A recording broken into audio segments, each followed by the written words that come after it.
Oh hi, getting started in about 10 minutes. Toss any links to stories into the Discord. https discord gg beignet tridix 8.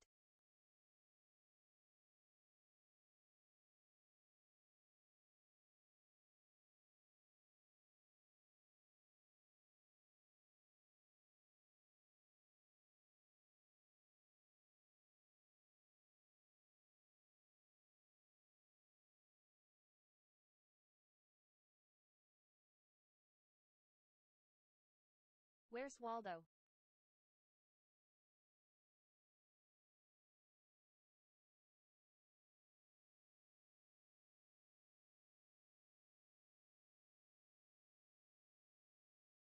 Oh hi KBP.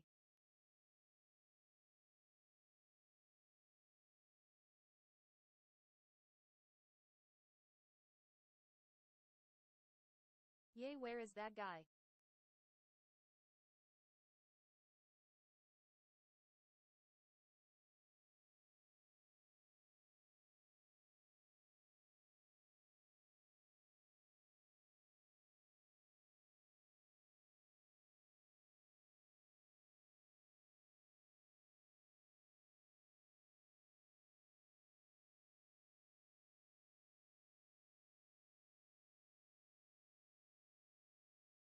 Could be anywhere, might be right behind you.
Canooch.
Slots. The result is at KBP 24. Sorry, keep trying, you lost 50 points. Gamble 100. At KB Pawn Twitch dice roll result 2, you lost the bet.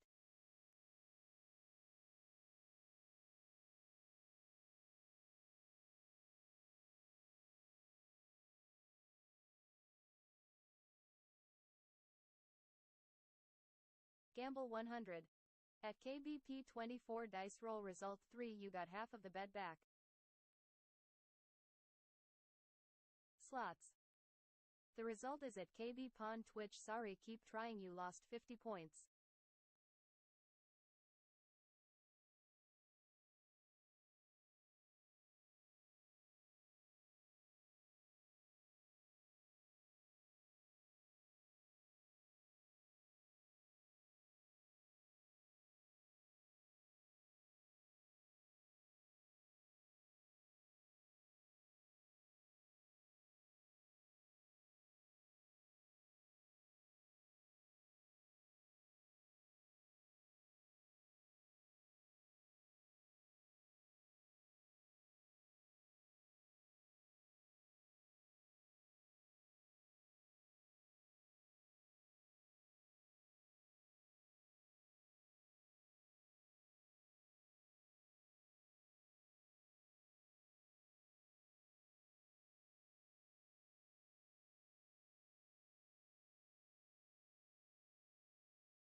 Yummy gambling.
Oh, hi. Hello. How you doing?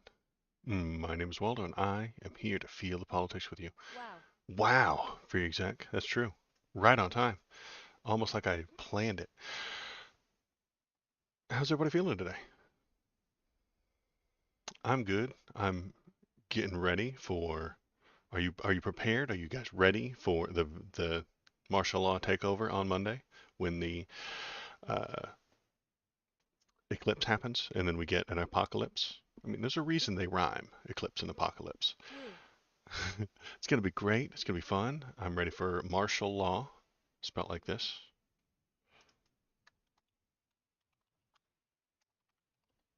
Martial Martial law. law. Mr. Martial Law is going to come visit us on Monday. It's going to be great. You guys prepared for that? Are you ready? It's going to be good. Should I live stream the entire thing? I don't know what I would live stream, right? Like Oh, I thought you said Martian law. martial law? No, no, no, martial law. Yeah, yeah. He's a very cool guy. His name is Marshall. His last name is Law, and he is a very cool guy who tells you what you can and can't do. Uh, I got my glasses so I can see the Martians. yeah, yeah, yeah, they're going to be there. It's going to be fun. Uh, I think it starts early in the morning. Maybe I'll do it on Monday. Um, Perhaps I will. I'll find out what time it starts. I know I've got the map up here, but I'll start and maybe I'll do the whole Monday stream early in the morning rather than in the afternoon evening, so that we can watch together all of the amazing martial law that happens. I'm getting a phone call. Who would call me, honestly?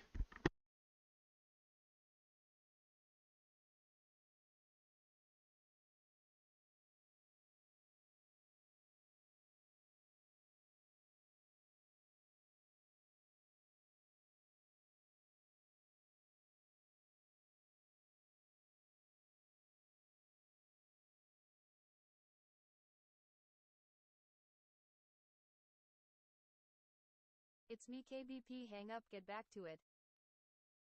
You guys, it was KVP. He was just trolling me. I don't know why he would do that. He knows that he's watching the stream. He calls me, and Dang, then I can read lips, but not with that accent. it's true. It is. It's just mumbled at each other. Um, the hell were we talking about? Oh yeah, I'll live stream the whole thing. I just made the decision now. Monday morning, probably like 10 or something like that. Let's find out when it starts. Let's start up this stream and get everybody going about the very fun, very exciting Eclipse. Rhymes with apocalypse, because that's what's going to happen. Okay, you have to bring this up here. Then you go here. Then you go to window capture. Then you can click boop. See, there we go. Because I was researching it this morning. Let's look at this. 2024 total eclipse. Where and when? The Eclipse Explorer. Now, I'm not anywhere near any of this, so I'm not going to be able to see any of it myself. Uh, San Antonio's going to get it. Eclopalips now. Eclopse now. That's true. So then it's going to go across Dallas and all across the southern states. They will probably. Why did it move? When I zoom in, it moves. That's weird, right? More proof that it's a conspiracy. Um, Epoch full of lips. but it's going to go across the southern states, and they're probably going to sacrifice some people to a snake deity or something like that, right? Down here in the south, that's what they do. And this, I think there's a timing issue. When does it hit America? We don't care if it goes across Mexico. It's not a real country. When does it hit America? How do I zoom into this? I can I can just put my face closer to the screen. You can't, but I can. 12:30 Central Time. 12, 11, Looks like a 10. world serpent. Yeah, it's a world serpent. Oh my God, KBP. I think you're onto something there. So about 10:30 a.m. on Monday. Let me write that down. I might do a morning stream on Monday then. 10 a.m. 10:30 on Monday morning.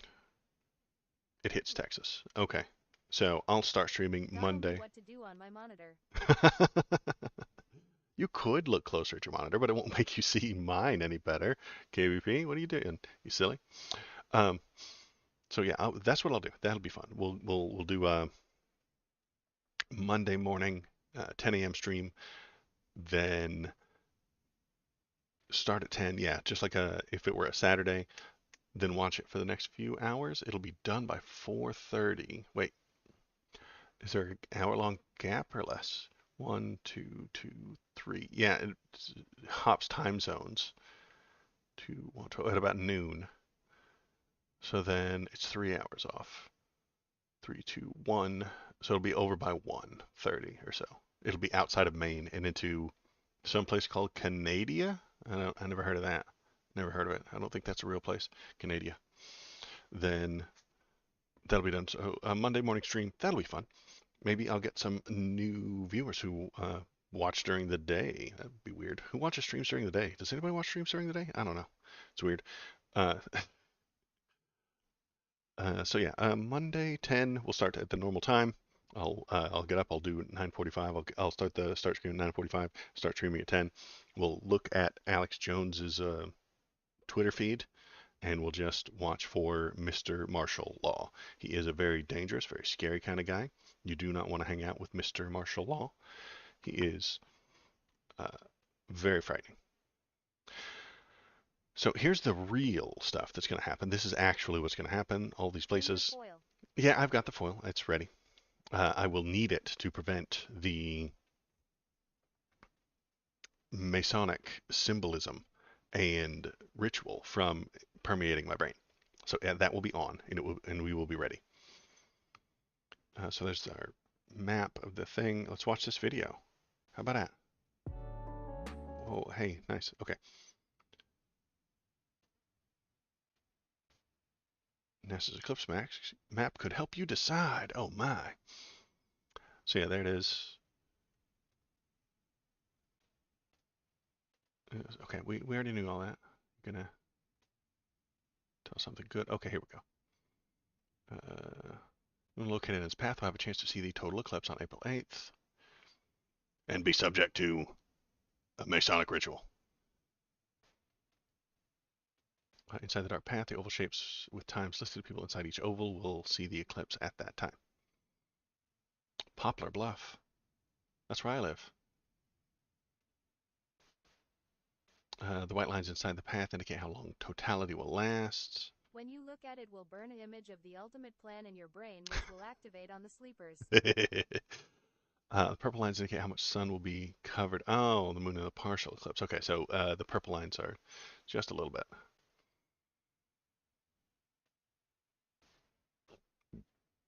Okay.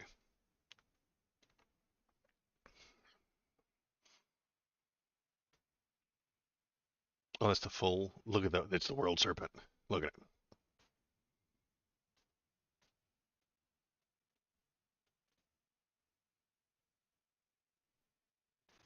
All right. Thanks, NASA. Except, except for the problems, folks. Here it comes. You ready? Nothing true under the sun. Why solar eclipses are a breeding ground for conspiracy theories. Experts explain why astronomical events are frequently fraught with conspiracy theories and magical thinking. Um, so the science nerds at NASA look at this thing and think, hey, the sun is being blocked. And then they compare that to ancient Egyptian stupid stories, oh, silly old religious stories about a snake While everyone eating. is busy watching the sun, Biden will open wide the border. Right, he's going to open the border. He's going to put all these things in place. Uh, he's going to move. He's going to push for martial law. He's going to take over. He's going to take over the government. Be careful. Joe Biden might take over the government on April 8th. So, yeah, they put these stupid. They compare it to stupid old religious situations and stories and stuff like that about APAP. Oh no, APAP. What's APAP? It's a snake god that eats the sun. So why do they listen? The people who work at NASA are atheists. They just are. They don't think that doing magic will work. Very hard to work at NASA do very high level math, determining exactly where this thing will be, how much percentage of the full eclipse you'll get in every single latitude and longitude, stuff like that, while thinking that magic is real. Those two don't combine. Those two don't mesh. So the magic, Satanist, Kabbalist, Masonic ritual that Alex Jones describes, he believes in, but the people at NASA don't. So when they name the thing APEP after the snake god, they're just being silly and having fun. It needed a name. We named the thing the rockets, because they're going to shoot rockets. They really are. They're going to shoot rockets out to take pictures of the eclipse and all that fun stuff. They're going to shoot things out there. They're going to do measurements. They're going to do math. They're going to do science, and it needed a name, so they got silly and called it APEP.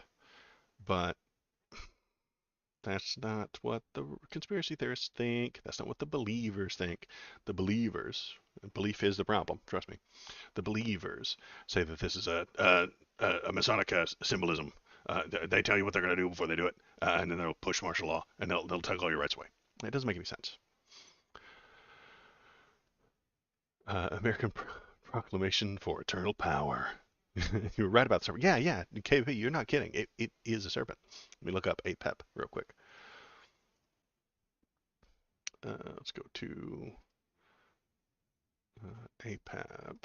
Boop, boop, boop, boop, boop, boop. And webcap screen. So that's the rocket, but we're looking at Apep, the Egyptian deity of the snake. See, it's Apep right there. Apep, also spelled Apepi, Apepep, or Apophis. Ooh, was the Egyptian deity who embodied darkness and disorder, and was thus the opponent of light. Ma'at. Ra was the bringer of light, and hence the biggest opposer of Apep. So nerds knew this already, and NASA's filled with nerds, so they already knew that. So when a thing happens in space that's going to block the light, they're like, dude, let's name it after that snake that gets rid of the light. It'll be fun. They're having a good time. They're goofing. But that creates believers. That makes the conspiracy theory brained people who are just gummed up in their brains with belief start connecting the APAP to the what it really is, and they don't see that the way I just explained it. They see it as these people at NASA believe in magic, know magic is real, and are doing magic spells on you, the viewer, you, the person, you, America, right now. And how they do that magic spell is by naming a thing after an old thing, and then pushing the thing, and then doing the darkness thing, and then telling you about it. This does magic to your brain somehow. They don't really explain it. Then honestly, I don't think they've been talking about it for the past couple of days. Um, I went to old AJ's Twitter, and he hasn't even mentioned it in the past couple of days because he's already done with it. So the common thing, there's a chance that he might not even mention it at all on Monday, which I think would be interesting because he mentions it in mid-March because it's happening in April. So he gets you excited, gets you paying attention, gets your attention, says the thing, do the thing. Oh my God, look at this. Oh my God, APEP's coming there. They named it after an Egyptian deity, folks. This is high level Masonic magic. And he gets you excited, you pay attention to it. And then when the date gets close, he doesn't talk about it anymore because you've already got what he wanted, which was attention. He already got the attention from you. He's going to move on to the thing that's happening 2 or 3 weeks from now. So whichever new magic spell is happening 2 or 3 weeks from now. And that way you seem like a crazy person when you tell him he's wrong. So if that Monday the 8th goes by and Mr. Martial Law does not show up, he's wrong. But he's not talking about it anymore. He's on to the next thing. And I'm the one talking about it. So I seem like a crazy person by demanding he answer for the thing he said 2 weeks ago. 2 weeks is an infinity in news cycle times. I mean, could you imagine me bringing up a news site right now of something that happened 2 weeks ago? My God, it wouldn't be news, it would be olds. So that's the game, that's the play, that's how it usually works. But we'll watch it because Monday morning I got nothing better to do, and we can watch it together, and we can feel it all out, and we can look at the Twitter and watch all the martial law happen, or most likely not happen. So that'll be fun. Join me on Monday morning to watch an eclipse, and maybe things will happen, but most likely not. Let's see if there's anything more interesting on these. So we're going to close that one. We'll go to here. We got this. This is good. Let's see what these guys have to say. As the solar eclipse approaches North America on April 8th, Americans are gearing up for a spectacular celestial event. But some individuals are using the eclipse as a way to float unhinged conspiracy theories. Alex Jones, cool guy, I know him, for example, is claiming that the government is planning to use the event to practice a run for declaring martial law, Mr. Martial Law, told you about him, during the eclipse, which will allegedly be enacted if former President Donald Trump wins the 2024 presidential election. What? And of course, it's not just Jones. As Quartz reports, there are quite a few people on TikTok claiming the solar eclipse will mark the end of the world, drawing nonsensical parallels to biblical events, and apparently Carbondale, Illinois is predicted to be a doomsday epicenter because it sits at the center of the X in which the totality passed from both this year's eclipse and the one that graced North America in 2017. Oh, wow.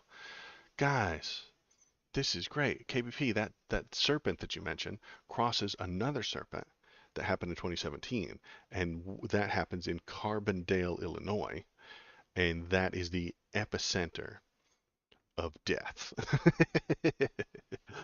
Folks, if you're in Carbondale, Illinois, you need to get out now.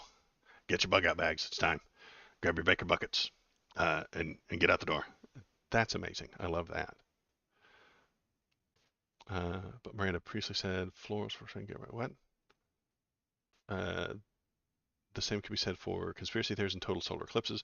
The two go together like peanut butter and jelly. In fact, humanity has a long history of stirring up conspiracy theories around the time of solar eclipse. This year's no different. Remember all the other times that the world had died during a solar eclipse? Yeah. Remember all the other apocalypses that happened? I remember. So this is, yeah, just old stuff about people in 3000 BC. Who cares? They're dead. Certainly goes back to ancient times. Who cares? They're dead. Soldiers saw the sun go away in the middle of the day, took this as a sign they needed to lay down their weapons in 1878. Who cares? They're dead.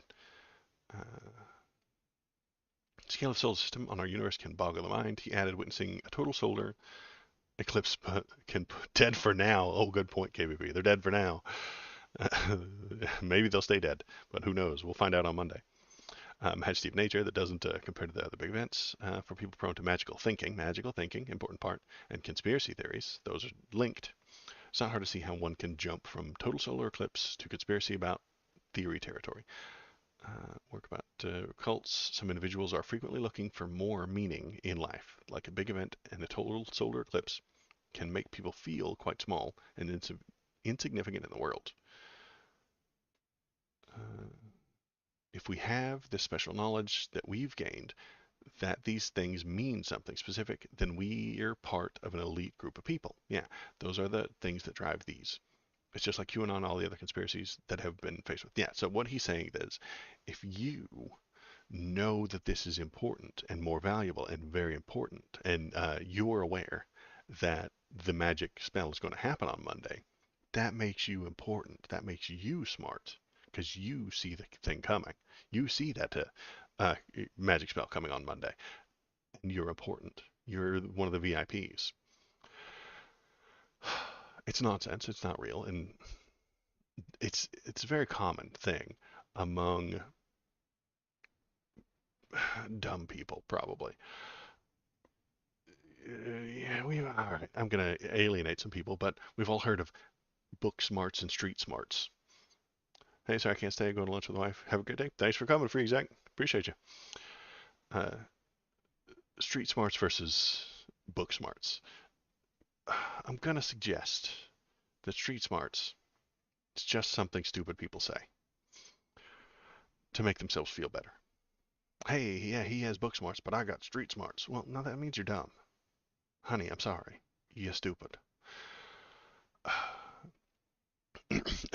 And that makes them feel better.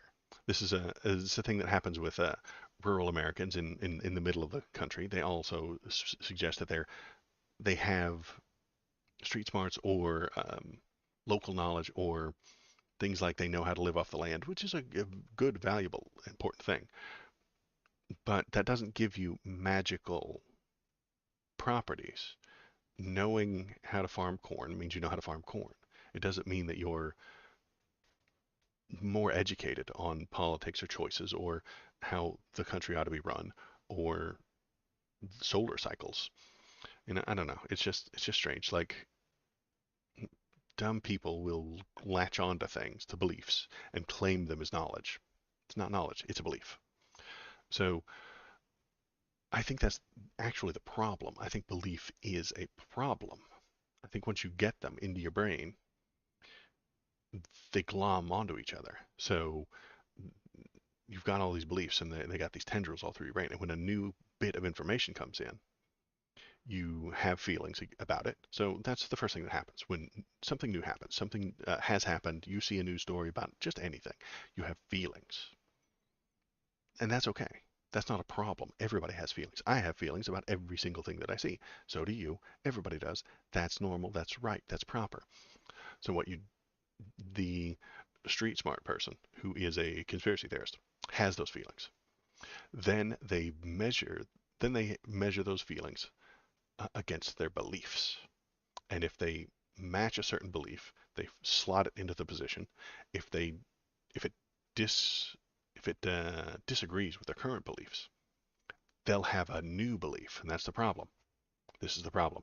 If you believe Donald Trump won 2020, you believe it, and every bit of information that backs that belief up adds to your beliefs. The bamboo DNA in the ballot, the fact that it went to Hugo Chavez, who's been dead for a very long time, you believe that these things went to Argentina and got changed, or was it Venezuela? Venezuela.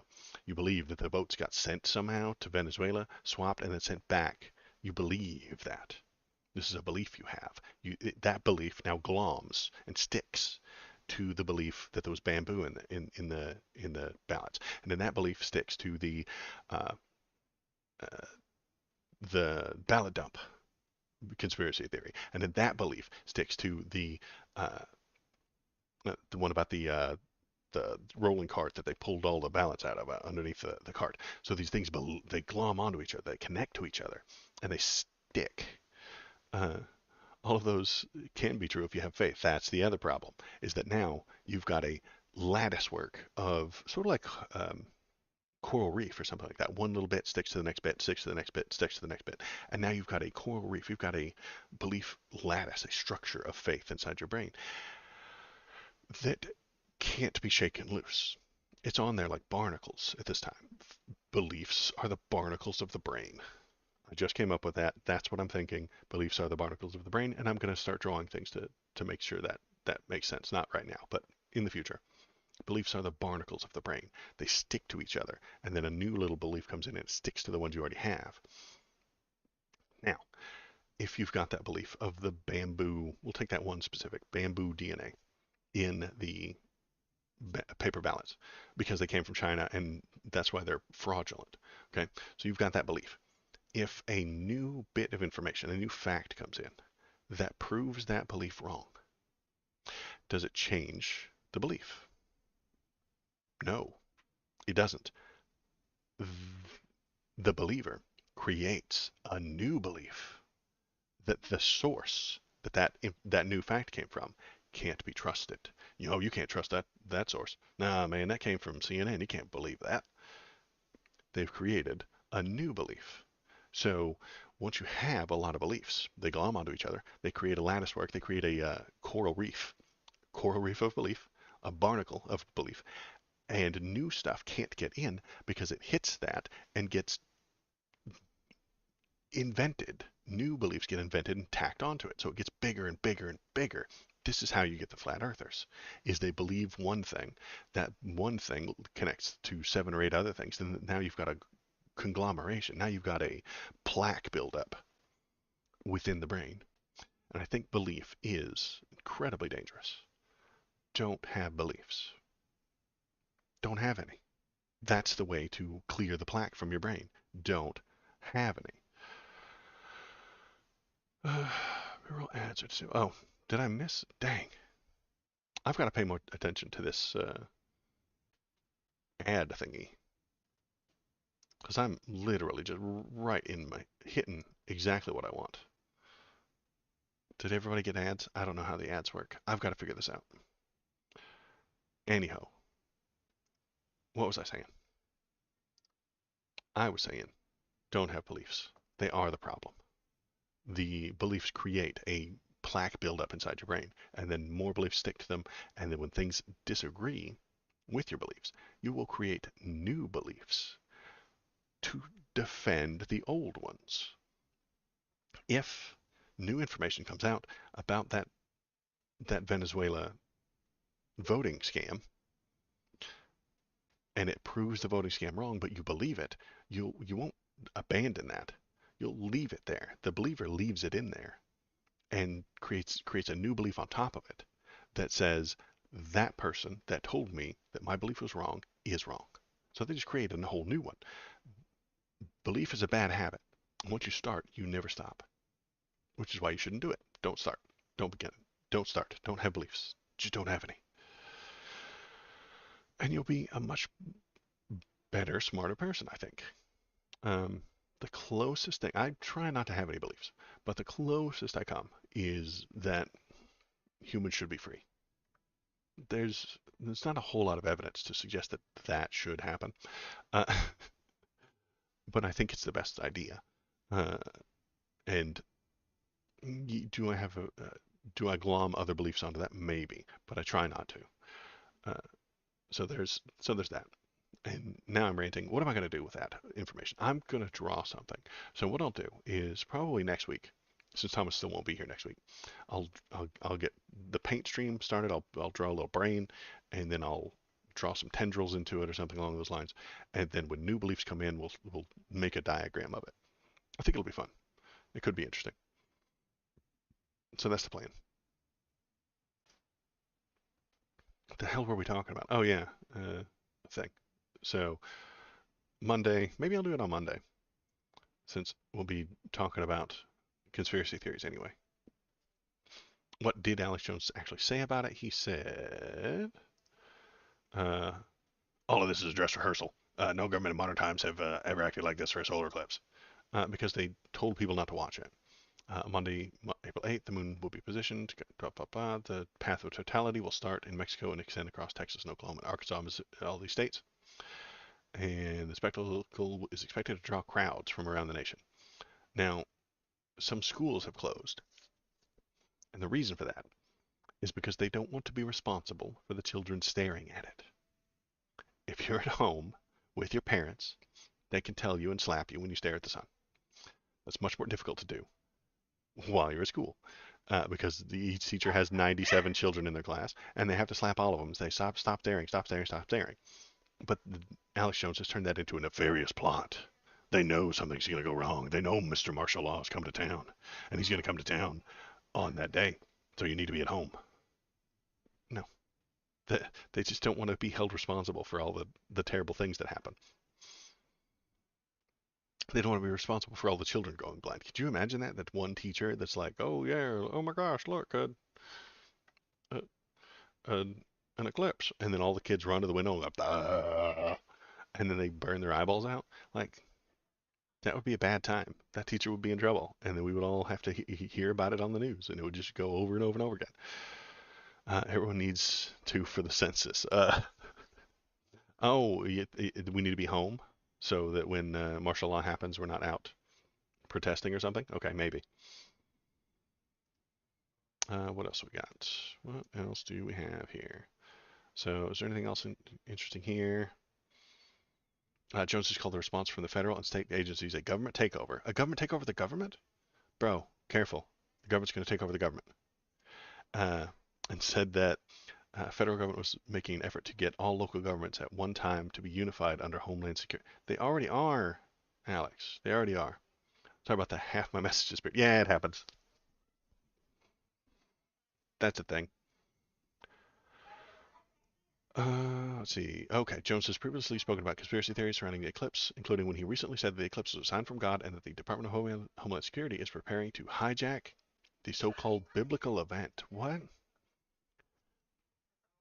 The Bible magic is going to happen, but DHS is going to hijack it. That's going to be exciting.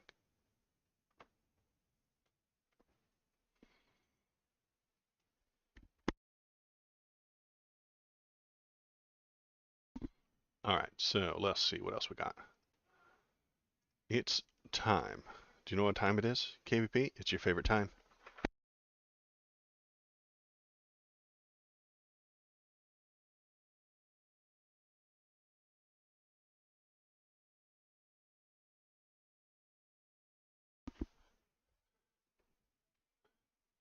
It's Bobo time. There he is. Hi, Bo. What's up? How we doing? It's okay. All right. Bobo, the baby bark boy. Big yawn. There we go. All right, go run.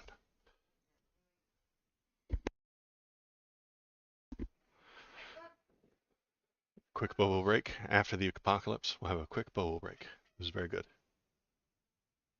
What other stories do I have to talk about today? Let's see. We're going to close that. We'll look at this in just a minute. So if you're watching, if you're paying attention, if you're in the chat, hop into chat. Tell us how you're feeling. Tell us how it's going. Click the follow button. You'll turn a frog gay. It's very exciting. Uh, yeah, click the thumbs up. Click all the like buttons and all the fun stuff. Click all the buttons. If you've got a button on your screen, press it. That is a very important part of the internet. Is clicking buttons. Let's see. Next story up is. So this one's weird. Follow me here. Uh, the lack of abortion has caused a decrease in sexual intimacy. Obviously, right? But severely decreased their sexual intimacy with their husbands. Indiana appeals court uses Mike Pence's religious liberty to block abortion ban. So, as I was discussing a moment ago, where belief is the problem, the belief of um, anti-abortion people is a belief, and the belief of other religious people are clashing against that belief. Stop having beliefs, and you'll stop having beliefs clash. But this one is bound to clash because, let's see, the Indiana Court of Appeals issued a bold and unanimous ruling Thursday blocking the state's near total abortion ban as a violation of religious freedom, a long championed by conservatives. So, conservatives have suggested that it's against their religion to allow abortion to happen in the state, and now people are saying, hey, it's our right to get them. It's our religious right. The appellate court was unambiguous that the roots of the decision can be found in the framework set up by the U.S. Supreme Court when it overturned Roe versus Wade. This is that chaos that I was talking about, Thomas. I've been saying it and saying it. If you get rid of the solid law that we've got, he says it's not solid. I disagree. You get chaos. You get states in chaos. So now what you've got is Indiana saying our religious freedom is harmed if abortion is allowed, and somebody else's religious belief is harmed if abortions aren't allowed, which is chaos. This is the chaos that I was talking about. This is the chaos that I've been suggesting. This is what I've been talking about. So, uh, in August 22, following the Supreme Court's decision, the Indiana state legislature became the first in the nation to pass a ban on nearly all abortions. Great. That's bad. Immediately thereafter, the ACLU of Indiana sued to challenge the ban on behalf of 5 anonymous Jewish, Muslim, and spiritual plaintiffs and the group Hoosier Jews for Choice. Now there's a name. Hoosier Jews for Choice. The plaintiffs argued that their religious belief not only support, but in some situations even mandate abortions that would be illegal under Indiana's ban. So you have made the thing that's part of their religion illegal, which is why you shouldn't have religious beliefs, which is why you shouldn't base law off of sincerely held religious beliefs. That's insane. This is what will happen every time. The conflict between the Indiana abortion ban and the plaintiff's individual religious belief meant that the ban violated the state's Religious Freedom Restoration Act, and they said in their complaint. Indiana's RFRA was a controversial piece of legislation signed into law in 2016 by Mike Pence, and Indiana said that that the local or state government action may not substantially burden a person's right to exercise their religion. So if you can't harm, you may not substantially burden a person's right to the exercise of religion, and that's allowed by the religion, then you are substantially burdening them.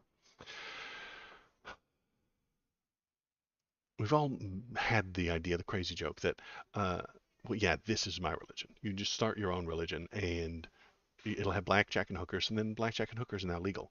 Uh, that's kind of the joke, but it's actually happening. The Hoosier Jews for choice are suggesting that their religious rights are allowing abortion, and if you outlaw it, then you have harmed their religious rights, and that under that structure makes sense. This is the thing that atheists have been suggesting for many years now.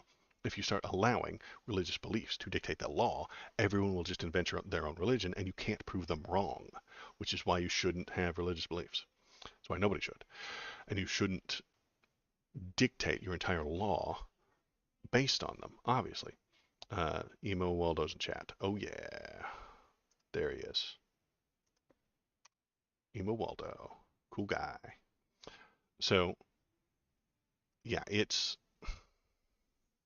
a bad idea, and we shouldn't be allowing it. And this is what's going to happen every single time if you allow religious rights to overturn intelligent, thoughtful, well laid out plans. You can have discussions about the amount of abortion and the time frame and the likelihood and the ways in which it's done. Those can have thoughtful, intelligent discussions, but not if they're based on biblical law, on beliefs that a person has. You can't have an intelligent conversation with a believer. You can't, because they are believers. They don't care about intelligent discussion. They don't care about points, logic, facts. They care about their beliefs. And when you give them logic and facts, they'll add new beliefs on top of it. Like it was last Saturday, I want to say. There was a person that I suggested that I was an atheist, and somebody was in there like, "Hey, you worship the devil." I was like, "Dude, no, there's no devil." But he has a belief that anybody who says that they're an atheist worships the devil. It's nonsense.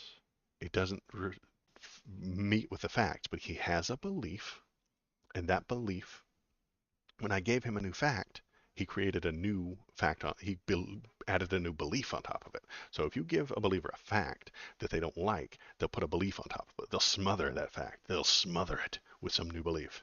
Hey, Waldo's an atheist. Boop. Okay. Well, he worships the devil. He put a new belief on top of that. I was like, no, there's no such thing. And I gave him that fact. Then he covered it up with, oh, well, that's just a lie because the devil's a liar. And he'll just invent a new belief. Uh, a belief in Satan is just an offshoot of Christianity. Right, exactly. So he put a new belief on top of it. So it doesn't matter that I told him, no, there's no such thing, and I don't think that there is such a thing. He's just going to add a new belief on there that, well, atheists are just an inch away from the whole devil worship thing because he's tricked them into thinking that there is no God. It's not the case. It doesn't matter how many facts I put out to him. It doesn't matter how many facts you throw at the believer. They will cover all your facts. They will overwrite your facts with new beliefs. Either that you're a liar or that the source can't be trusted. Those are the pretty common ones. If you give somebody a solid fact that disproves their belief, they will just cover it up with like, hey, well, that person's lying, or that's not quite true, or they're not actually trustworthy.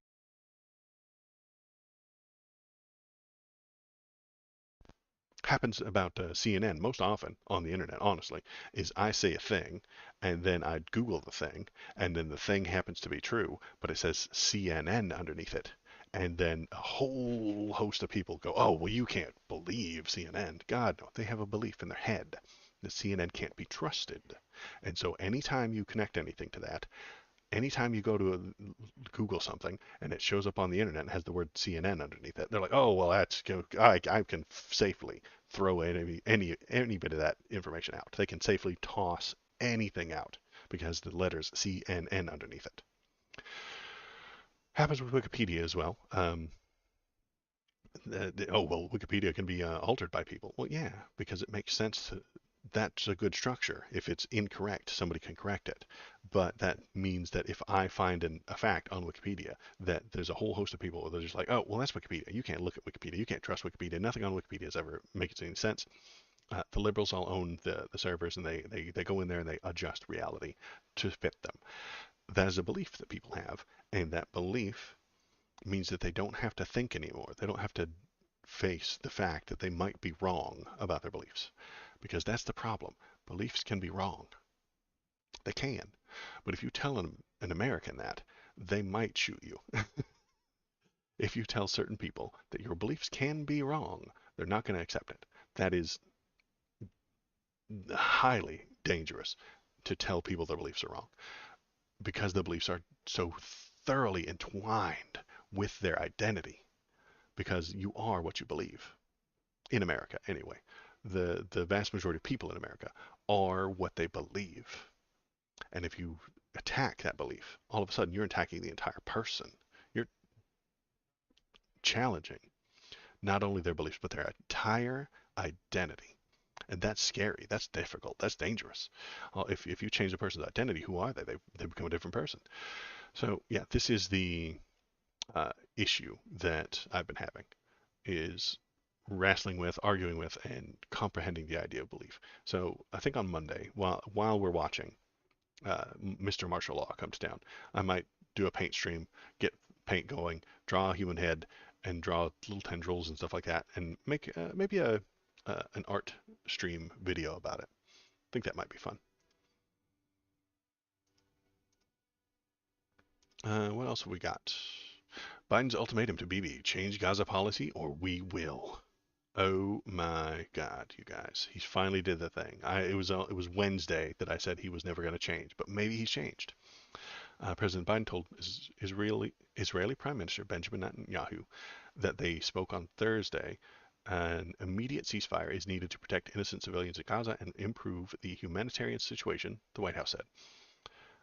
He's making his strongest push yet for an end to the fighting in Gaza in 6 months of war, and warning that the first time that the U.S. policy on the war will depend on Israel's adherence to his demands. Okay, so he's made some demands. Stop doing the thing, and this happened probably because of all the those 7 aid workers that got murked out of nowhere, and all the really bad press that they've been getting lately.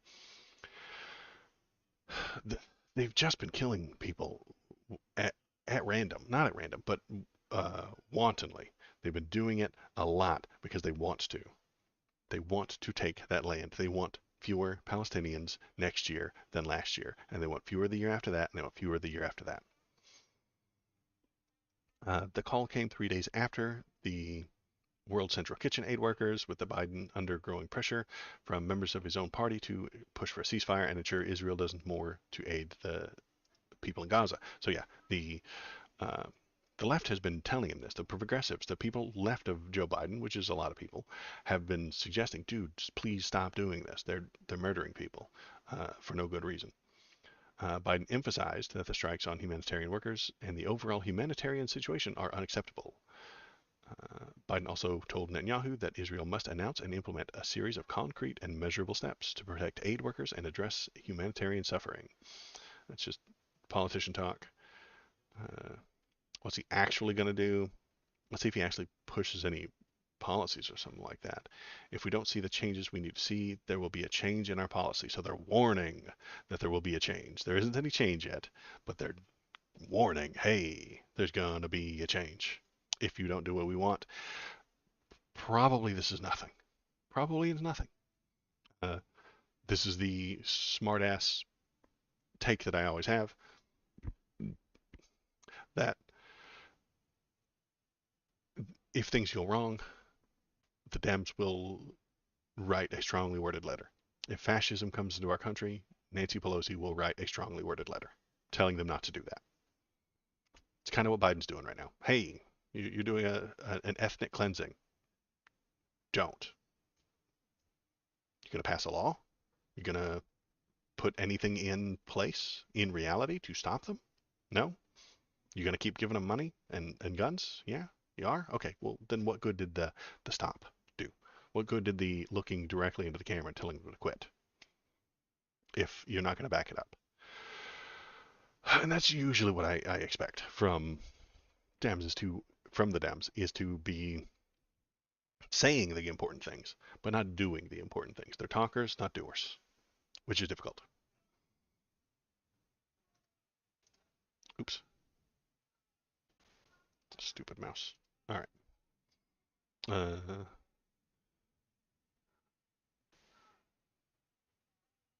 Yeah, you heard an oops. Am I still? Yeah. Am I good? Yeah, I think I'm still streaming. Right? I aimed.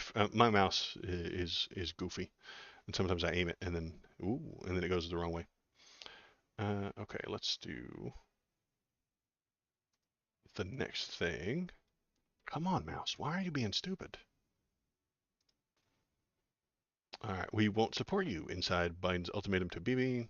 Uh, Behind the scenes, many of the most senior members of the Biden administration were on the 30-minute call Thursday. Great. According to sources, Biden spoke to Netanyahu about the strike early in the week on the humanitarian aid workers. Uh-huh. They haven't said anything. Biden said there's a need for a pause in the fighting. A pause. Ugh. You can do more fighting later. It's okay. It's fine. You can do more later. But we needed to pause it for 5 minutes. You gotta pause for a couple of minutes. The Israeli Security Cabinet meeting a few hours after the call, Netanyahu mentioned that the White House readout of the call didn't link a ceasefire in Gaza with the release of hostages. The officials who attended the meeting said, so they're not going to do it. You heard an opinion that shocked me this morning. Israelis feeling like this is their second Holocaust. I can't imagine how. They haven't lost anybody since October. They did lose people in October, which is bad. But I'm going to suggest that that's their policy's fault anyway for building the open air prison uh, that they trapped people in. You built a horrible box filled with suffering around a bunch of people, and those people are suffering, and that's the Palestinians, and they want out, and they will get out violently if they have to. Don't build that box. Disassemble the box. Make it less suffery inside. Not sure why that's a hot take, but it is.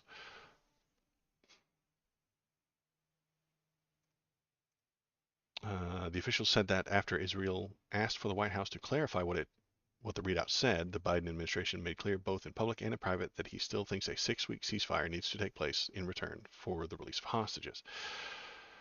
Our position remains that there should be a ceasefire as part of the hostage deal, and it should happen immediately. That's why the president urged the prime minister to empower his negotiators to conclude a deal without delay. They've been bombing the hell out of that place. The Israelis have been bombing the hell out of that place, and if some of the hostages have already died, we know that. There could be a hostage underneath all that rubble, and they wouldn't know it. We wouldn't know it. Palestine wouldn't know it. But they get to keep bombing until that dead person comes back. Being entirely uncharitable. That's what I think they're doing. Hey, we're going to keep bombing until Abraham Lincoln walks in and tells us to stop. All you have to do, Palestine, is bring us Abraham Lincoln, which you kidnapped. That's already a dead person who can't come back, so you get to keep bombing forever. Worst case scenario, that's me being completely uncharitable to them. But I am generally uncharitable towards them because I think that they are just trying to take more land. They they have built the box of suffering, and the box of suffering is filled with people who are then lashing out. And then when they lash out, you get to tighten the box of suffering and kill the people that are in the box of suffering. And once everybody gets enough, and we tell them to stop, and they stop for 6 weeks, the box of suffering is still there. And the box of suffering will continue to make the people inside suffer. And when those people lash out again and again, you get to bomb them again and shrink the box of suffering until there's none left. until there's no people there. And everything outside that box, they just get to take all that land. There's also a mentality of no involved, uninvolved civilians from the Israeli side, pretty horrific and, in my opinion, disingenuous. Yes, um, that is the way that they have been pushing it. Is that everyone there is a part of Hamas and things like that. Hey, you have to condemn Hamas, and everyone there is part of Hamas. Um, and that is a shitty way to do it. That's a shit excuse. Anytime anybody dies in those bombs, they say, oh, well, that was Hamas, or that was a human shield used by Hamas, or it was Hamas hiding among the population. Sorry, sucks. That's the Israeli line at the moment. And it's not a good line. When I complain about American police all the time, sure. But if someone is using a civilian, let me find a civilian. Here's a civilian. If I'm using this civilian as a human shield so that you don't shoot me, the American cops don't shoot through the civilian. They don't. They don't do that. This whole hostage taking thing gets complicated. If I'm hiding behind this person so that I don't get shot, like the cops don't shoot through them. That's not a good plan. And that's what Israel is doing. They're saying, hey, they're hiding behind human shields. So we had to kill the human shields.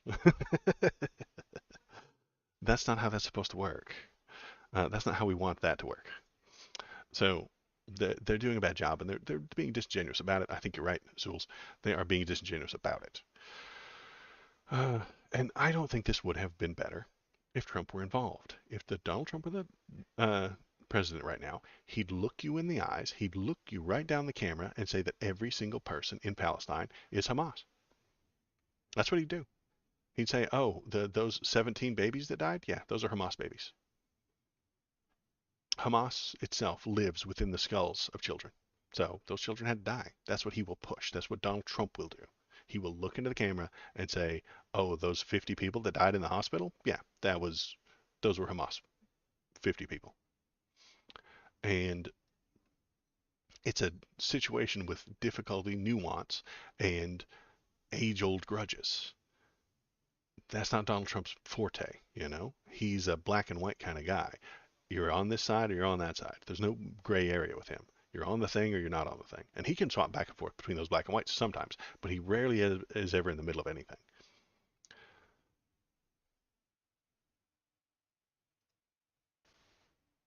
All right, so that's enough doomerism for that. What do we got? We got more conspiracy theory stuff. RFK Jr.'s fundraisers tied to Jan 6ers, QAnoners, Christian nationalists, and far-right extremists. Uh, this is great. This is this is good news. Honestly, not kidding. I want Trump voters to vote for RFK Jr. I really do because they get along so well. Steve and Tracy Slepcevic hosted a fundraiser for the independent presidential candidate Robert F. Kennedy Jr. in the San Diego area. San Diego.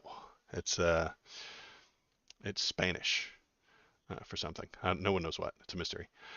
Tickets started at $575. Good God. And those who paid $2,750, that's a lot of money, were to be treated to a private sunset reception. Ooh, fancy. Before RFK Jr. would chat with the assembled and pose for photos, it was hardly surprising that the Slepovics were supporting Kennedy, given that Tracy is a longtime anti-vaxxer prominent within the autism community. But the personal politics of the Slepovics illuminate the weird current propelling Kennedy's White House bid, for the pair have hobnobbed with QAnoners, Christian nationalists, and election deniers, and other pro-Trump extremists. Steve, who has a checkered past as a businessman that includes an arrest but not a conviction for allegedly defrauding victims of Hurricane Katrina, was in the crowd of Trump devotees outside the Capitol on January 6th. This is important. This is valuable. These people, if you can consider them people, which I don't, are enemies of our very close Jewish allies. Uh, he's pushing that conspiracy theory. So this guy is a business owner who was arrested for defrauding people, defrauding victims of Hurricane Katrina, and he was outside the Capitol on Jan 6th. The people at Jan 6th weren't poor people. They were the upper middle class. It wasn't working poor people who trekked. Did I goof the ads again? Dang. Okay, I got to get better at this ad thingy. Are you guys watching an ad right now? I don't know. I've only been an affiliate for like a week, and I keep getting these messages that ads are happening, and I don't know if it is or isn't, or if I missed it, or if I'm giving you the hot takes while the ads are happening. I'm so confused. I don't know how it works. Let me know if I'm a crazy person, or if you're watching ads right now or not, or I'm just interrupting myself for literally nothing. So confused. All right, I'm gonna leave my other screen up over here on my stream. That's just a kick ad free over here. So, okay, cool. Well, it's not gonna happen for another 30 minutes. Then I forget, and then I go right into a rant, and then it's like, boop, hey, it's an ad, and I'm like, right, I'm in the middle of an ad, a rant, you jackass. Anywho's, what the hell was I ranting about before I got distracted? Um, okay, the people at Jan 6 weren't poor people. That's not the working poor. It's not the sad underclass who are yearning to breathe free, who are under poverty that were there. No, those were the upper middle class people. Those were the upper middle class people who think that they are going to get ahead in life if Donald Trump wins, and they'll get lower taxes and they'll get better separation between themselves and the people below them because they don't want to be connected with the people below them. They don't want to be connected to the poor or the minorities or the gay or the queer or the trans. They don't want to be anywhere near those people. So they support Donald Trump by keeping them separate. I need a warning light when the ads are about to. Yeah, it's not a bad idea. Tyler the Goat. There he is. Hi, Tyler. Thanks for coming in. Um,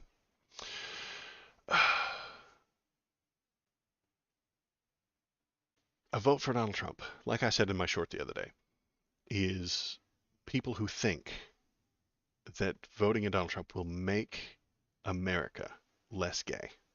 They think that. They think that their kids and their grandkids will be less queer once Donald Trump is in charge because they think that those ideas, the gender ideology, the queerness, all that fun stuff, was groomed into them anyway. And if you stop that grooming, then there won't be any blue hairs, there won't be any transes, there won't be any gay people because they won't have learned how. That's the basic idea that I think a lot of people have. Less gay, yeah, Tyler. If Donald Trump wins, won't he cancel all the woke and destroy all the groomers and ban all the books, all the LGBT books, and then there will be less queer people, right? Is that not part of the plan? I think that's part of the plan. When I talk to conservatives, they all hate that stuff and they talk about how it needs to be gone and done away with, and it will happen. That's the plan. Make it less queer, make it less gay, make it make fewer let fewer people across the border as well, so there'll be fewer brown people too. They they have a vision for the America that is straight, cis, white. That's the plan, and they will put things in place to make that plan happen. Let's see. Let's keep going. What else we got? I forgot what topic I was on. Oh yeah, Kennedy and the RFK Jr. What do we got? Last year, Tracy Slepovic published a book called The Warrior Mom about her years raising a son with autism and that she blames on routine childhood vaccines. The book was endorsed by Kennedy and championed by Michael Flynn, the disgraced former national security advisor for President Donald Trump. Michael Flynn, actual traitor to the country, severely damaging, will do anything for money. Listen, Michael Flynn will say anything for money. I'm here telling you my opinions, my feelings, my thoughts, my ideas. But Michael Flynn, if you give him enough money, will say yours, whether he believes it or not. He is a grifter supreme, maximum grifter, second only to Donald Trump himself. Nope, gay people exist. We just think that this stuff shouldn't be taught to our kids, and that's all. Do you think, Tyler, do you think that teaching the kids that stuff will make more gay people, will make more trans people? Trump Roger Stone 2024. I think Roger Stone is what like he's a supervillain, right? He watched Batman and saw the Penguin and was like, man, I should do that. That'd be great.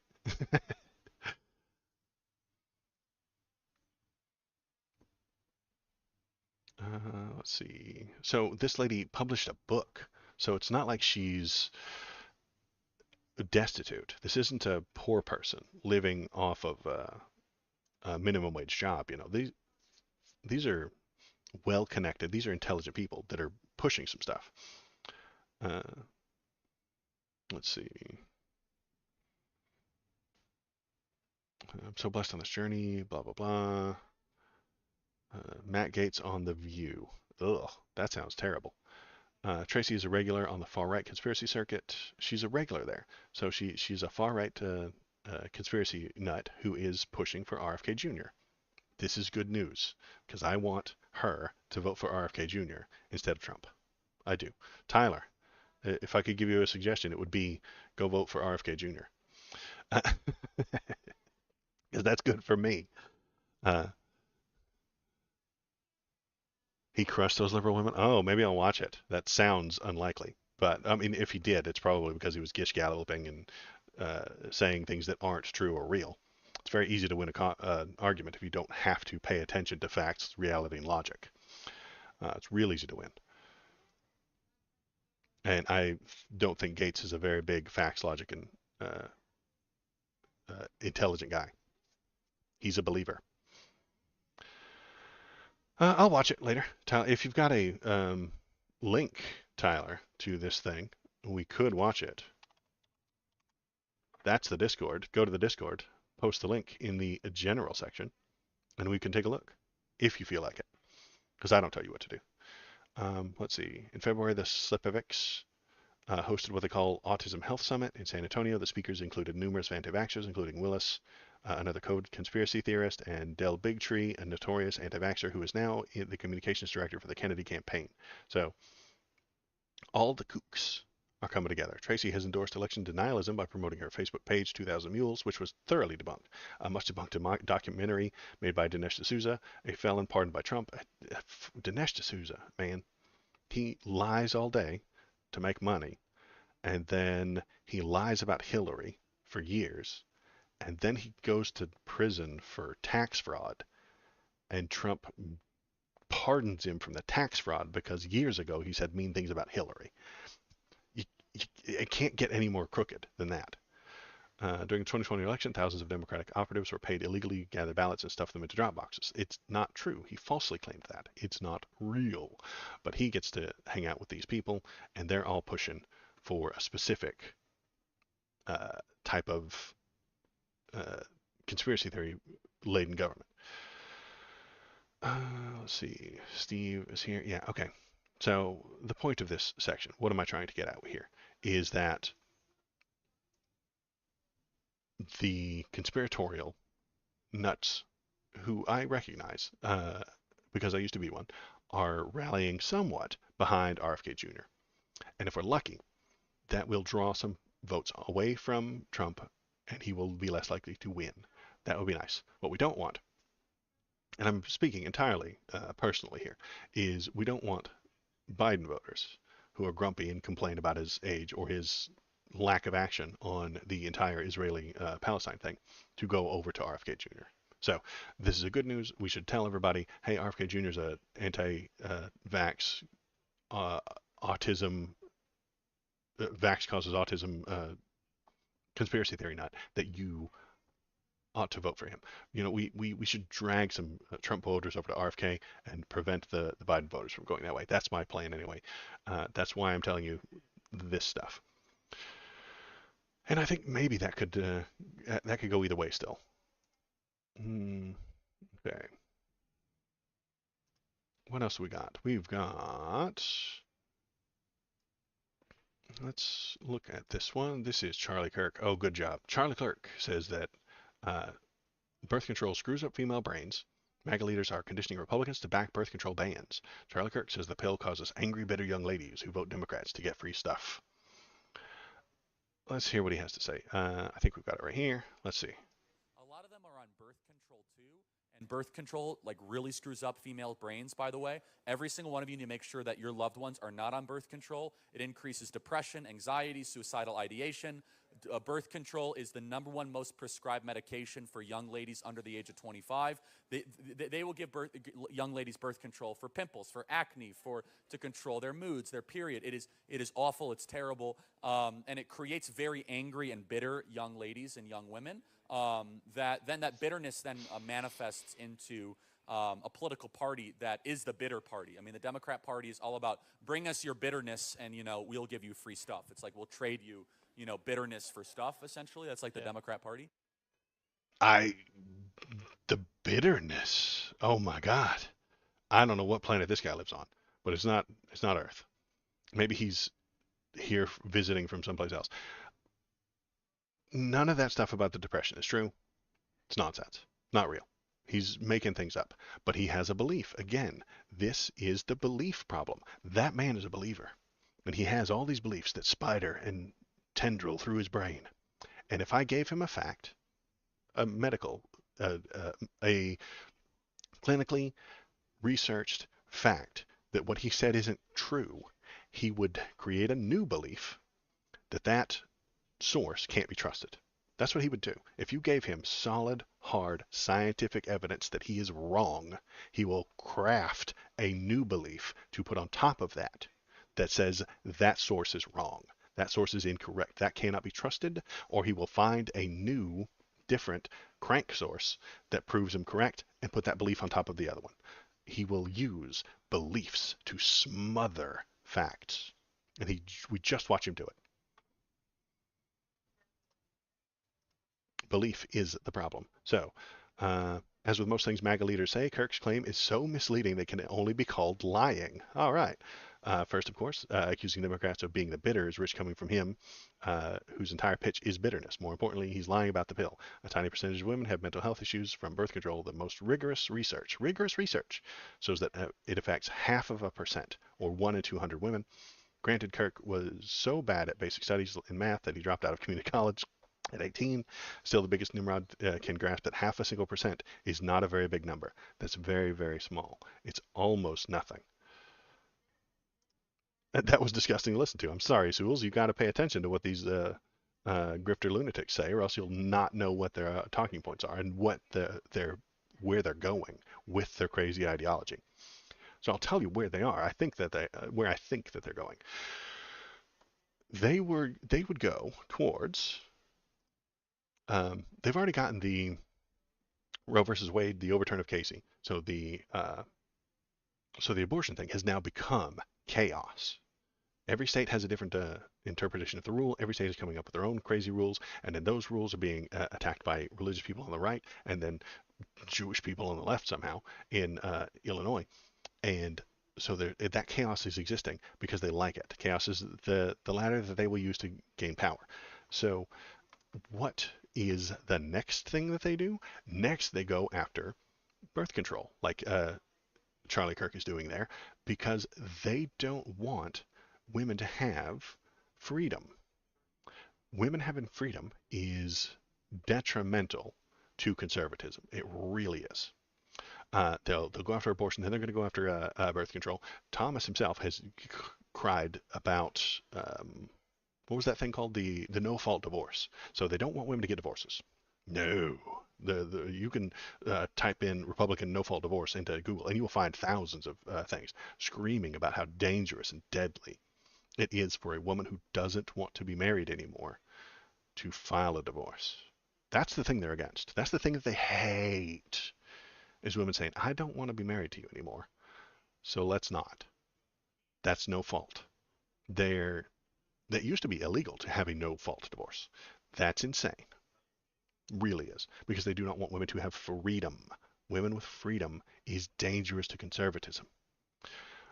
So they're coming after, they've already come after abortion, they're going after birth control, they're going to go after the divorce, and then the no-fault divorce. And they really hate DEI, right? So they don't like DEI. DEI is a nightmare thing. That includes women, right? Because if your DEI at a company is working properly, it would take into effect hiring of women. So they don't want them to have jobs. So if DEI is completely removed, women can't get the divorce. They won't be able to get jobs either. So now they're taking them out of the workforce. So they're coming after their jobs. They're coming after everything. They've always pushed for culturally modest clothing.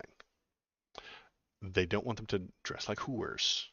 Look at the way she's dressed. She probably deserves to get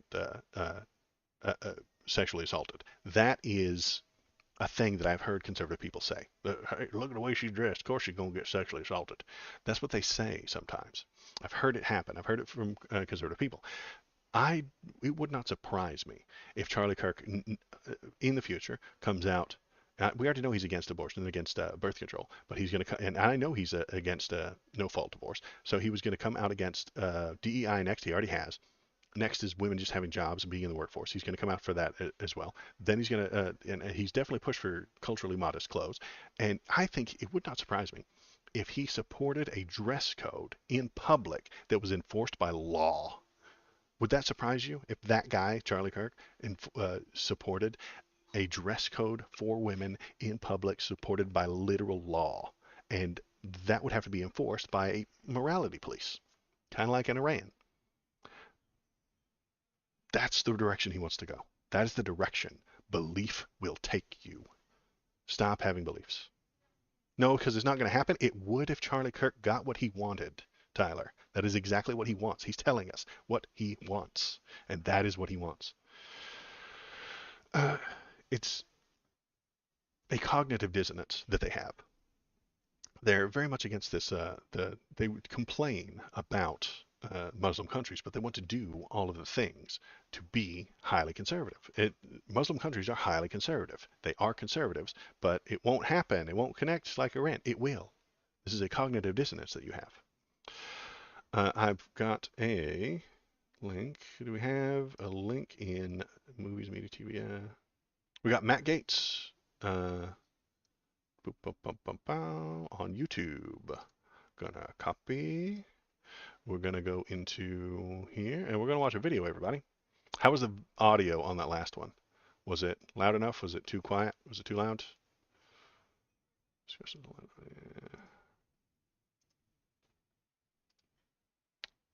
It was good. Okay. I'm going to keep it in the same area because it's tricky. Turning Point USA is a socially moderate. It's okay if moderate is a bit too radical for you. The man wants to outlaw birth control, Tyler. He just said it. He wants to do that. He is not moderate in any way, shape, or form. He is maximal conservatism. I do. All right, so let me get my thing going here. Here we go.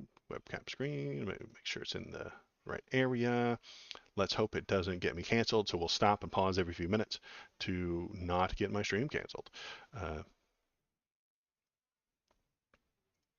All right, Matt Gaetz on The View saying Trump should pardon Roger Stone. That's a terrible idea. Watch, you guys make news every week. Every day. We are the big political show. I was just wondering if you were wearing black as a consequence of, like, the death of the political left in the debate last night. It was quite something to observe.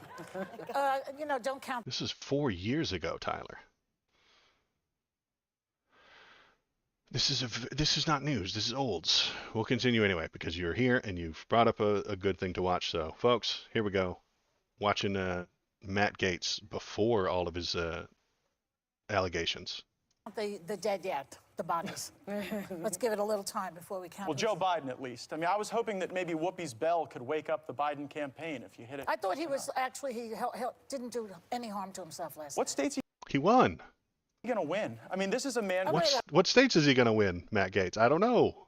The majority of them. Matt Gaetz. Here we go. 4 years ago, saying Joe Biden's going to lose. I'll keep going. This doesn't prove you right, Cut Tyler. This is actually pretty bad news. The fundamental premise of the Biden campaign is that he's electable and he can't seem to win elections. So now you have. He literally won, Matt Gaetz. He won. Tyler, this is not looking good for you. Socialist Bernie Sanders against billionaire Michael Bloomberg. Yeah. Well, the Republicans love a billionaire. They love money. So what are you talking about? Well, Michael Bloomberg used to be a Republican. It's fascinating no, he was that right a Democrat now first. the Democratic Party is likely not going to nominate a Democrat. They're either going to nominate a socialist or someone who some time ago was a Republican. Well, let's talk about... None of them. They're not going to nominate Joe Biden in 2016. Tyler, this man is striking out left and right. Any of them are going to beat the president. I think we have a raging economy right now. The American family is seeing revenue pour in as a consequence of higher wages, more productivity, more business investment, more capital coming from overseas into our nation. Donald Trump was. He's just making all that up. It was 2020, not 16. Oh, you're right. 2020. I'm sorry. I do forget what time. I'm old. I forgot. 4 years ago it was 2020. I said 16. Democrat first. He was. We've all sort of been politically square dancing for a while, and I think that we're in a time of real political realignment in our country. Let's talk about your boss for a second, because yesterday... Well, my boss are the people of Northwest Florida. Yeah, okay. So yesterday, Trump... Well, don't dismiss them. It's the highest concentration of active duty military in the country. It's true. And I know Megan's dad served there. How does that make you more right in your bad arguments? It doesn't. So you can attack me if you want, but I'm don't not attack my attacking you. I'm asking you a question. Okay. Yesterday, Trump announced he's appointing another loyalist of his, Rick Grinnell, as his acting director of national intelligence. But Grinnell, as you know, has absolutely no intelligence experience. And he's overseeing all 17 of our intel agencies. He stands between us and the next ISIS attack. And I don't know that it's a smart idea to put somebody who's inexperienced like that, and who's also a yes man. Yes, man. That's the only thing that matters. In the next Trump administration, if he wins in 24, the only thing that will matter is, are you following what Donald Trump says today? Don't follow what he said yesterday, and don't predict what he's going to say tomorrow. Follow what he says right now. In that position, he's going to have to tell Trump things that he's not going to want to hear. You know how he doesn't like that. Trump doesn't like that. Well, actually, if you look at the team he's assembled with people like John Bolton, the president regularly surrounds himself with people who disagree with him. I think some of the most spirited discussions I've had have been with Lindsey Graham, Rand Paul, myself, and the president discussing foreign policy. But on Rick Grinnell, 50 years ago, a gay man or woman would not be able to serve in our intelligence community. There were teams of people that went to find out if people were gay. Wait a second. And they would, we'll get into Grinnell's question. This is an excellent progressive argument Gates has made so far. We have made progress, and the world is a better place for it. Let's continue making progress, Matt. But I'm not sure how he's going to judo flip it. Let's see how he judo flips it. Qualifications, but just for a moment, I would like to take a second to reflect on the fact that it is a good thing in this country that we do not ban gay people from being able to patriotically serve in the intelligence community. Just transgender. Progress. There he is. The progressive. He takes credit for America's progress while intentionally and willingly trying to push us backwards. It's insane. People. Well, we shouldn't be banning anybody based on who they are and who they love. Progressive Matt Gaetz. Good job, Matt Gaetz. Are you going to push laws that prevent these people? Maybe. That's not the kind of Republican I am, and it's not the kind of Republican the president is. So on Rick's qualifications, 8 years at the UN, 2 years... Yes, they do, Tyler, want to make the country less gay. They just won't say it in front of a camera. It's bad optics, so they don't say it into the camera. They don't look into the camera and say, I would like for less gay people. They don't say that. That gets them fewer votes. So they pretend to do this thing on ABC right now, and then they push policies, and they complain about DEI, and they scream about groomers. In Germany. He advised the Security Council, and Berlin, where he was active, is one of the hotbeds of intelligence activity. Nothing happens there without the chief of station and the ambassador working together. So Rick Grinnell is very qualified. So I think it is a breakthrough appointment. Okay, yeah, that's my argument. Germany, by the way, I was reading about him. They think he's very thin-skinned, but that's another story. Well, I mean, this is the view, aren't we all? I have another question for you. No, not. You know what? And I think we... yeah, it is just... I think we agree on this, about pardon power. Now, the president has been on a pardon spree, and many think he's about to pardon Roger Stone, his longtime friend and one-time campaign advisor, who's being sentenced, I think, any minute now. They're in a break. For crimes of obstructing justice, witness tampering, lying to Congress. Do you think Trump should pardon Roger Stone? I do, and I think that it requires a review of the pardon power. Come on. Barack Obama pardoned over 1,700 people. Bill Clinton pardoned... Even the conservative on the screen, McCain, is complaining about how you shouldn't just pardon people because they're on your side. 459 Those people. were people he Bill didn't Clinton know. pardoned 16 people who were a member of a Puerto Rican terrorist organization that planned murders at the Bronx Tavern here in the United States of America. Perhaps that wasn't the right thing to do. When we designed our Constitution, there were vestiges of the British monarchy that Americans still had some reverence for. And one was the notion that the executive, that the sovereign, could extend unlimited grace for any reason or no reason at all. And that reason is because he kisses Donald Trump's ass. That's cronyism. Why would he appreciate cronyism? That doesn't even make any sense. That was an element of the British system that I was saying was borrowed. No, I understand. It sounds like what I was Trump is getting the at sovereign. is, can we agree that perhaps that pardon power needs to be reviewed and curbed? So, great question. In Federalist 74, Alexander Hamilton writes that the reason we have the pardon power is to serve as a check on a criminal justice system, which, if allowed to run wild, could create a great sense of sanguinity in our country. And so I think that if you look... If Republicans broke the law less often, they wouldn't have to worry about the DOJ coming after them. Look at the original intent of the pardon power, it cannot be limited. And again, But Trump has pardoned 26 people, Obama pardoned over 1,700, Bill Clinton pardoned 459. So did you... They did it for less political reasons. I'm not going to look at every single one, but I'm telling you, they did it for less political reasons. Donald Trump pardoned that guy and Dinesh D'Souza because they were nice to him. Because if I got pulled over for speeding and I wrote a Q on my hand and did the OK symbol, and would they forgive me? It's insane. The answer to the question is what? I would agree that Roger Stone should be pardoned if for no other reason that there's been a double standard in this country where people like Peter Strzok, Lisa Page, Andrew McCabe... Oh my God, not criminals. Not if they've been found criminal. He's just fucking... the things he's talking about are nonsense. You had answered. Have not Go ahead, faced Megan. consequences. Go ahead. Can I just ask you, how about Rob Blagojevich, who flees like a children's hospital? Was that a good pardon? I'll be honest with you, I don't know very much about the governor of Illinois. No, he didn't know about that one. I know Roger, I don't know Blago, and I'll leave that to others to decide. Well, Congressman, I understand that Republicans coming on The View, this is a great culture war place to come and like show the leftists what's going on. I get it. My husband works in conservative media. I'm a hardcore conservative. The thing I don't understand, because I'm not a Trumper, I think that everyone knows that very clear. Policy-wise, he's been great on many things that are very important to me. Life, military, the economy, but his character. She didn't name any policies. She didn't. She just named a couple of social things, some cultural things. Issues are still what holds me and so many, especially I think conservative women, back from going full throttle with him. And I think you're going to have a problem specifically with college-educated women coming in to the next election cycle. What would you say to women like me who still hold back on the grab them in the blank, attacking war heroes, attacking the Gold Star families, things like that that Cheating just on his wife, hold us porn back? stars. Well, look, if cheating on your wife is a disqualification to be president, then y'all probably should have impeached Bill Clinton and supported that. They did. They literally did. Well, but not with all of you waving any pom-poms. I'm sorry, I don't know what that means. To Megan's question, I want to directly answer Megan's question. He mopped the floor with these people, Donald Trump has Tyler. a unique ability to get people who don't necessarily agree with him to vote for him. And so I think for women, we're going to have to make the argument particularly that 72% of the new jobs created in this economy have been filled by women. That a lot of women are concerned about the revenue in their family and whether it's going to support careers and opportunity for themselves, their partners, their children. And with 7 million new jobs being created, people coming off of welfare, America is in a sense of great renewal.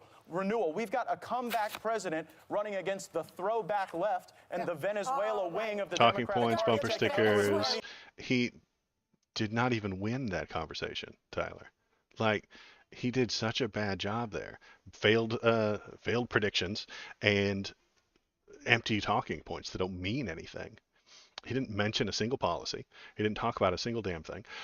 No, he did not win. In fact, Donald Trump later lost the thing that he was talking about. So protecting our children from sexually explicit content is not depriving people's rights. That's not happening the way you think it is, Tyler. They lied to you.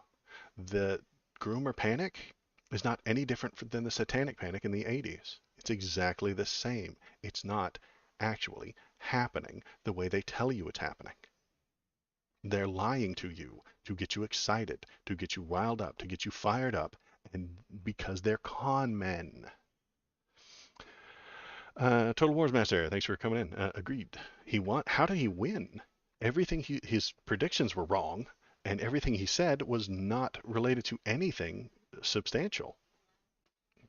He said you should have impeached. He was factually wrong. You should have impeached Bill Clinton. Well, they did impeach Bill Clinton. My liberal mind wouldn't comprehend the horse shit. You're right. He shoveled horse shit, and I said, hey, that's horse shit, and you said it was gold. I'm the one who can't comprehend why you would think that's gold when it was actual nonsense, horse shit, and whataboutism. It was dog shit. It was sad. It was pathetic, and he did not win anything. I don't comprehend why you would think that that's a win.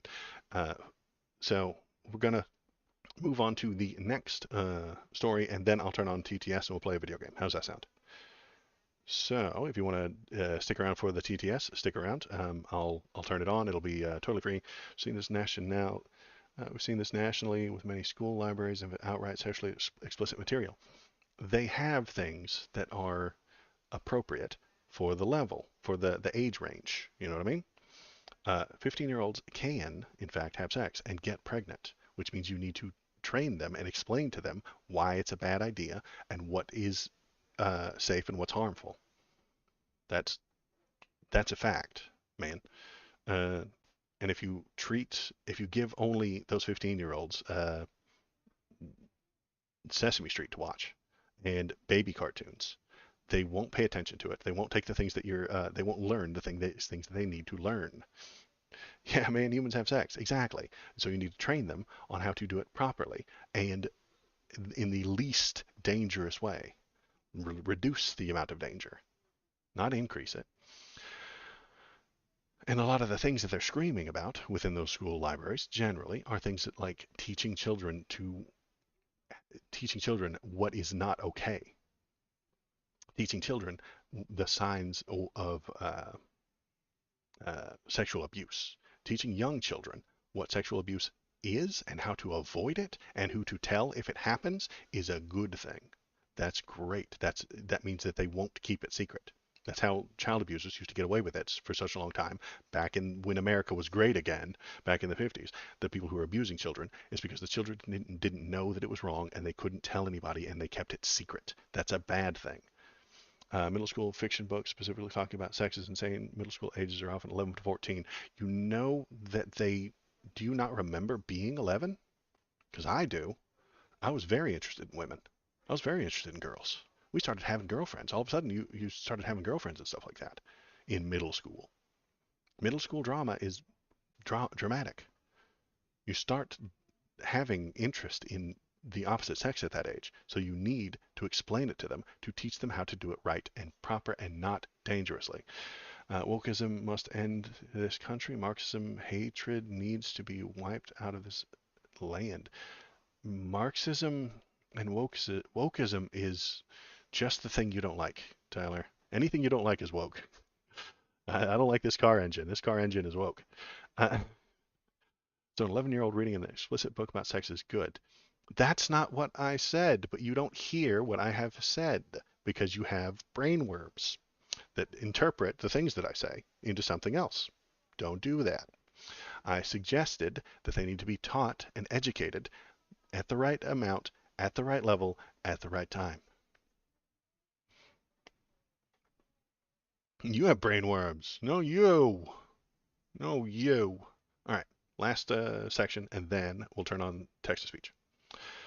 What do we got? We got Donald Trump bond rejected due to low fee, insurer suggests. So this is still this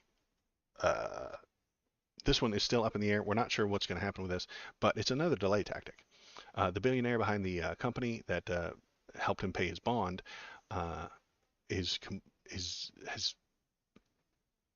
something's gone wrong. They didn't dot all the I's. They didn't cross all the T's. They didn't dot the lowercase j's. So it's put on hold. Again, dragging this on further and further and further forever. The bond was rejected by the court filing system later the same day due to the missing paperwork, including current financial statement. General Letitia James later raised questions about the sufficiency of the bond. We thought it would be an easy to procure that wouldn't involve other legal problems, and it's not turning out that way. We probably didn't charge enough.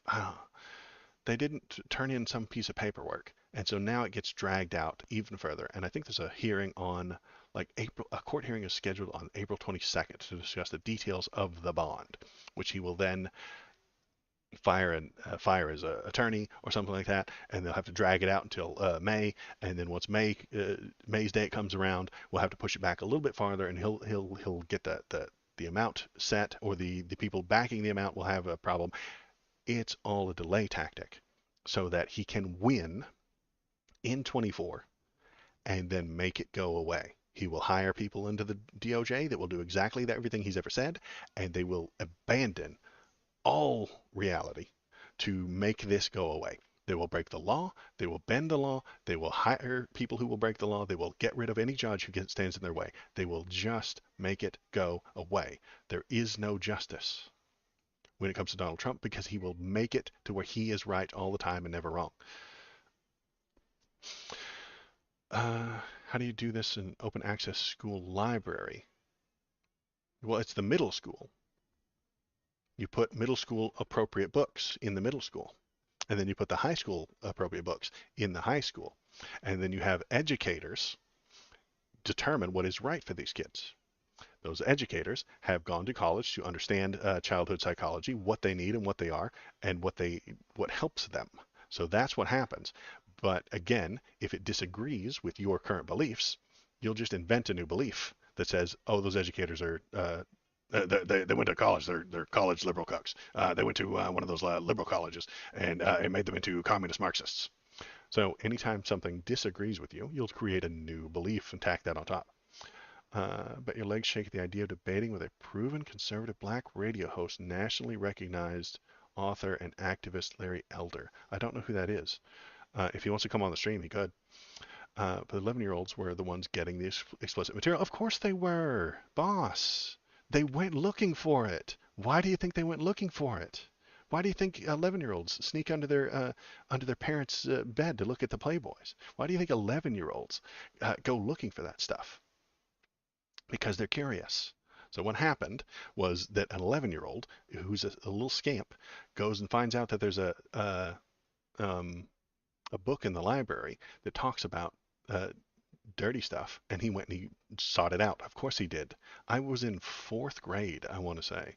It was so 9, and there was an encyclopedia. The 4th grade teacher had all the encyclopedias, right? And you know what one of the kids did? He thought it was great, and he thought it was funny. He went to the V section, the letter V. It had its own book, and he looked up vagina. And then he saw a photo, and then he was laughing and uproariously laughter, and then he showed it to everybody. He was like, look, vagina. That's what children do. They're not perfect little saints who are not aware of the world that they're in. Don't trust educators. Parents know what is best for their kids. Again, Tyler, if you were shown solid evidence that the educators are better, you would dismiss it. You have a belief that the parents know what's best for kids, and you will create new beliefs on top of that, no matter what facts come out, because you're a believer. LarryElder.com. Okay. That's why the dirty book in the library it wasn't a dirty book. It was just a book that had one sex scene in it, or one specific thing. Is the V, encyclopedias, they go from A to Z, is the V section of the encyclopedia a dirty book? Total War Master. Is it? Because I don't think it is. Knowing is half the battle. Yeah, the dirty book wasn't open to middle school access. Then the problem would be at least partially solved. You said dirty book. Yes, I said that. It's what they thought, not what I'm thinking, not what the educators are thinking. The educators are saying this is has some sort of educational use to it. The 11-year-old is an idiot. Okay? They're stupid. I don't know if you've ever met one. They're all idiots. Okay? And what he saw was a single paragraph about boobs, and he ran to it thinking that this is the thing that he wants and needs. Yes, you're quoting my own words. Yes, that was from his point of view, not the educators. The educators said this is a solid representation of human life, and we should accept the fact that it is literature. The facts are controlled by the wokies. I only believe real facts, not POS. Tyler, you're proving me right, my man. Tyler, if you have beliefs, and if you were to see a fact that disagreed with those beliefs, you would cover it with a new belief that the facts are controlled by wokies. My man, you have a coral reef inside your brain of beliefs, and it attracts and it sticks other beliefs to it, and it makes you incapable of thought.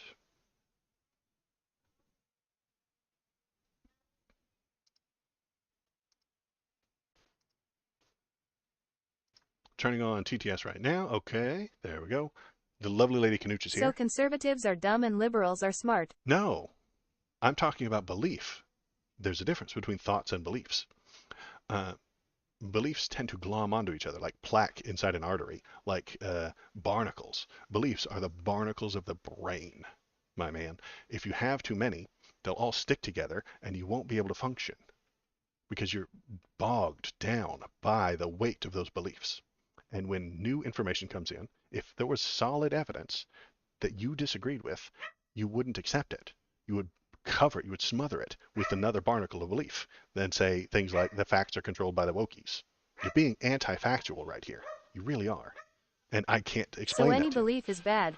Yes. So we find most of them explicit are. material, Yes. and when we say it's not age appropriate, they deflect to saying it has educational purposes, which I agree there is a time and place for. Okay, great. So now you're being reasonable, Total War Master.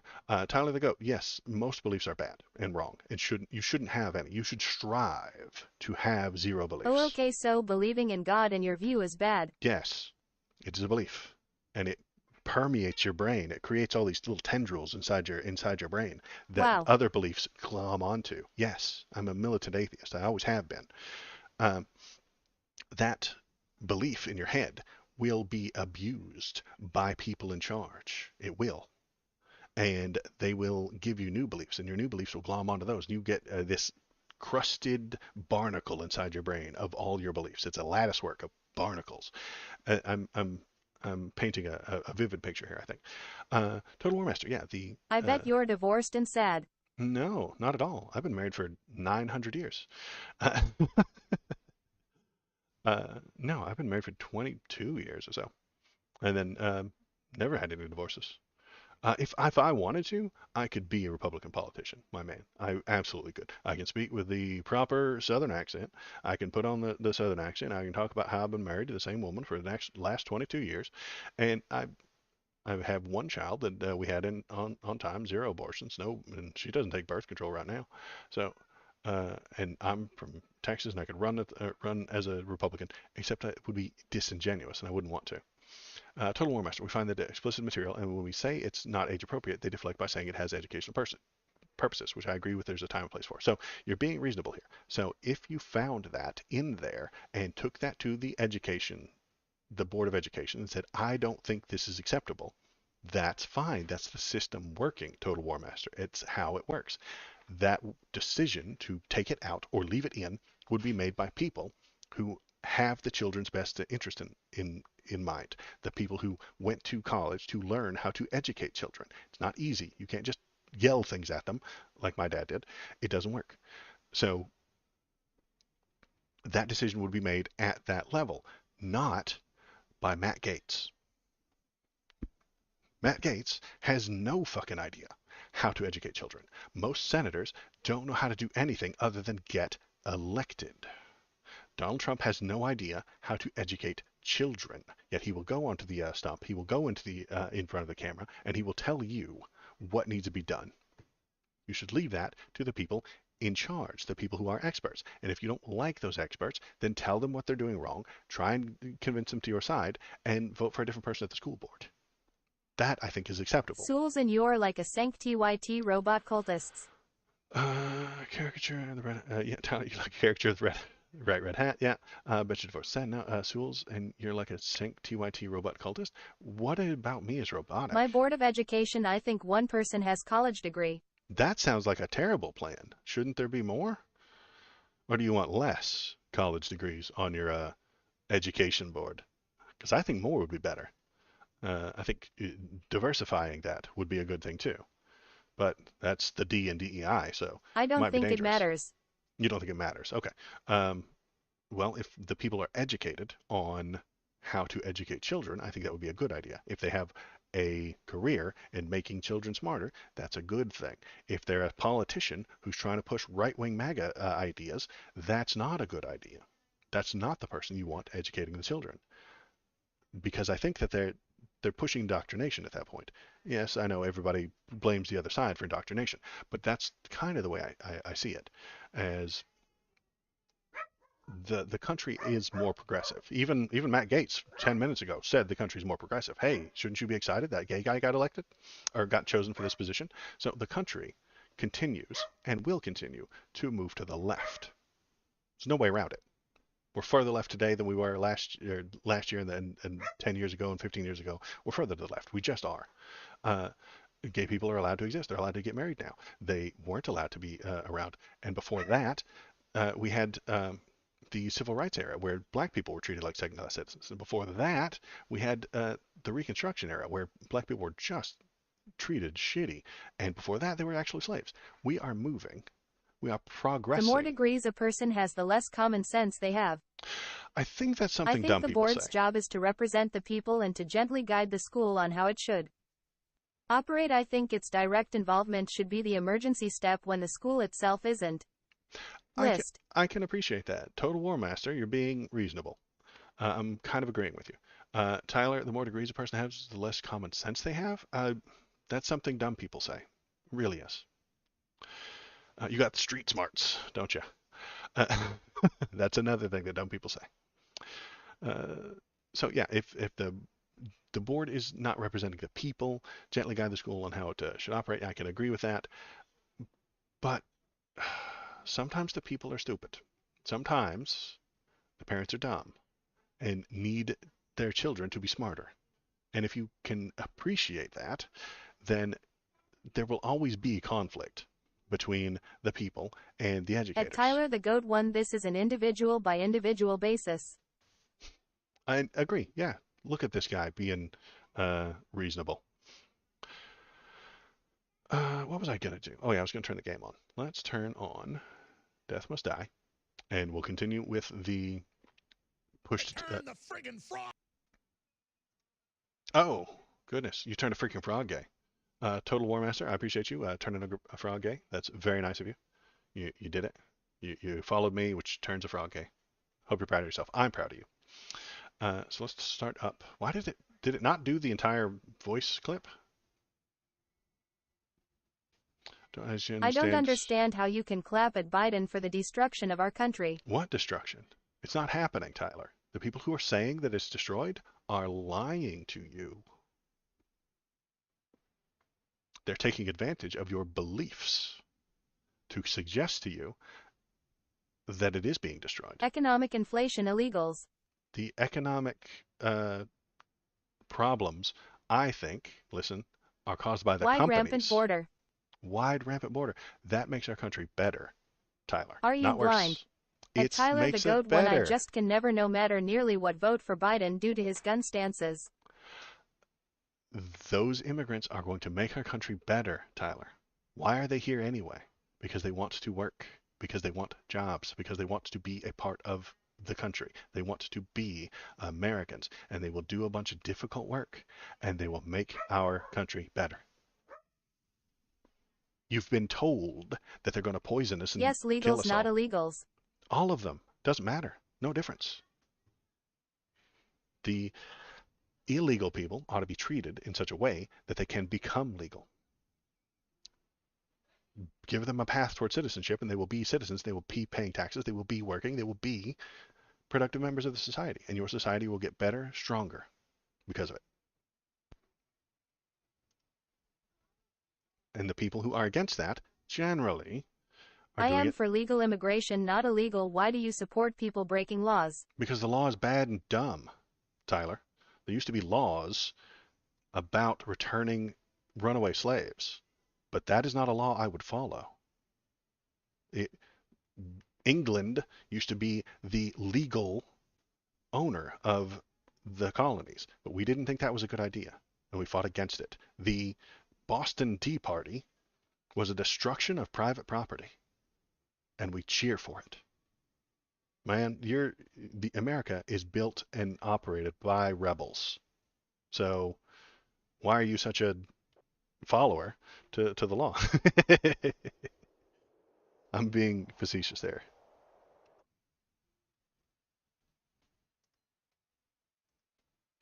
All right, we're going to turn this off, and we're going to turn game capture on. There it is. And play this game while we talk. Sewell's, wild how much easier it is to get someone pregnant than it is to get a degree in education and childcare. I know, right?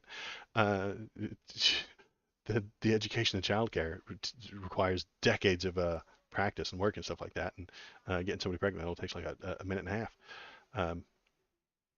So the rationale of 1700s laws is the same as of now, and that's why you are fomenting that illegals aliens break our laws and commit crime. I'm suggesting that the law that keeps them out is a shit one that ought to be fixed. And so I don't care when people break that shit law. If they're committing crimes, once they're here, other than that one shitty one that I just discussed, then we treat them like regular criminals. Arrest them, put them in jail, try them. It doesn't make it a double crime. Yes, the rationale of the 1700s, yeah. Mistakes have been made in the past. I would like to continue. I would not continue making the same mistake over and over and over again. You can be better. You can do better. You can progress. Oh, okay, I agree. The law they are prosecuting Trump is a shitty one. See, we agree. There you go. Now you have to see. All right, I'm on board with you, Tyler. What's wrong with that law? What horrible nonsense nightmare harm is that law causing? Is that harming someone's rights? I don't think it is. Now you're actually being reasonable, Tyler. You and I, as voters within the country, need to determine what the right laws ought to be, and then we should support the people who put those laws in place properly. Your opinion is different than mine, and that's fine. So we need to make our cases. What is the case for Donald Trump being allowed to do fraud? You tell me why he's allowed to do fraud, and I'll listen to it.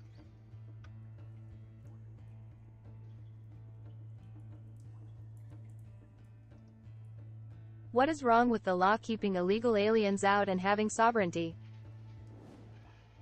Keeping them out? Well, we want them here. We're literally companies are bringing them in constantly.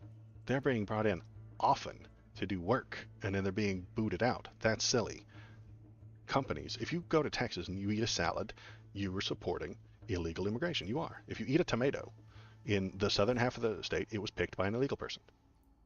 That's just how it works, because the companies want it. So bring them in properly, let them go through the port of entry, which they are going through those ports of entry right now, because the ports of entry stopped stealing their children, so they show up. Nope, we want are you mentally stable? My man, listen, you want legal. Great. Go to the port of entry, declare yourself, and then we have to have a plan. Right now, most of the people, the plan is bad.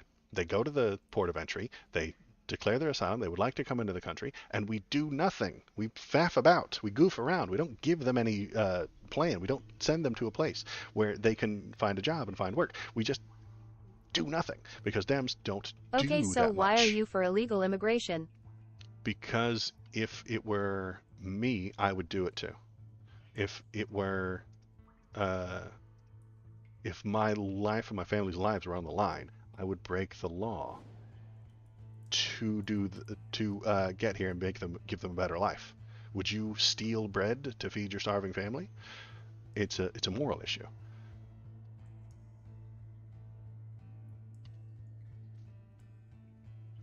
I don't support stealing, but at the same time. But you don't have the right to break into someone's home. This isn't someone's home, Tyler. The country, public, is different than your private. If the person crossed the border, broke into your home, I would not support them. But they're not doing that. They're not kicking in people's doors and taking their houses. They're coming here. They're going to the under a DEM. They go to the ports of entry so that we can document them, and then come into the country the proper way. We just don't have that last bit. We don't have the proper way to do it because Dems are wieners. Okay, they're wimps. If they were more progressive, if Biden were actually on the left, we would have a plan. I have a good plan for them. Do you want to hear it?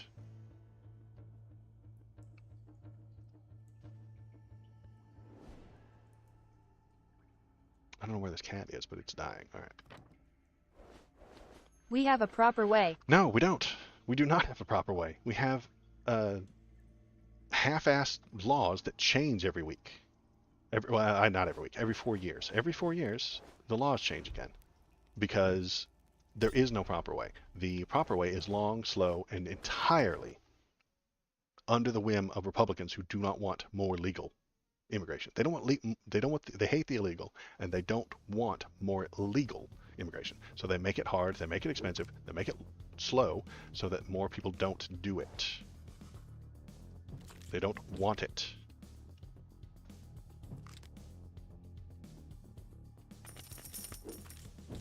If Republicans actually wanted legal immigration, they would send judges down there. They would send all the people. They would support they wouldn't be pushing for people to be bused to Martha's Vineyard or sent to some other place. They would document them.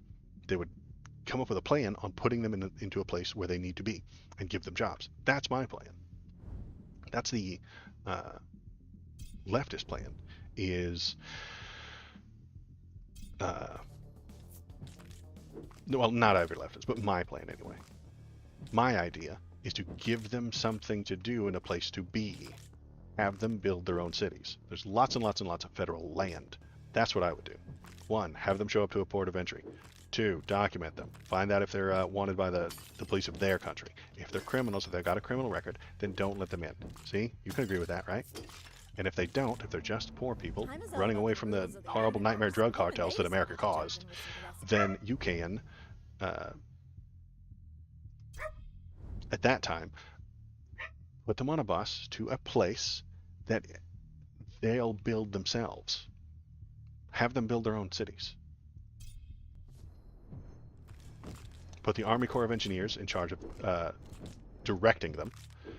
Pick a place, and I'm not saying one megacity, because I think Thomas misunderstood me when I described this. I'm talking 3 or 4 cities in every state.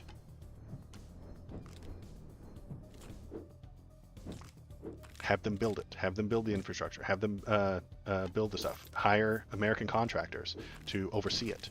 Pay them. That will build a new city. That will build a new place for them to be. They will have houses. They will have infrastructure. They will have roads. They will have to have supermarkets. Yes, we do. If you want to come in is the legal way. No sympathy for illegals. We have a border. A country without a border is not a country, brother. Use your common sense. No other country would consider unvetted illegal immigration. It's not unvetted. Illegal immigration changes depending on what the policies are at the border. If they're stealing your children when you go to the port of entry, people won't go to the port of entry. They'll sneak in. This is why the numbers looked lower under Donald Trump, because more of them were sneaking in. If you have a process, Tyler, if you have a process that makes sense, they will go through that process. If Republicans make the process time-consuming, expensive, and impossible to get through with 10 miles of red tape, they won't be able to get through it, and so they will skip the system. They will skip the line. They will dodge the system. Make the system work. The system does not work. Stop using your BS intellect. Use common sense. Come down to the common man. Tyler, that is something stupid people say. You stop using your intellect. The Republican way, baby. I'm glad you said it, not me. Damn it, Waldo, why are you using your brain? Stop using your brain. Use your common sense. That makes you agree with me.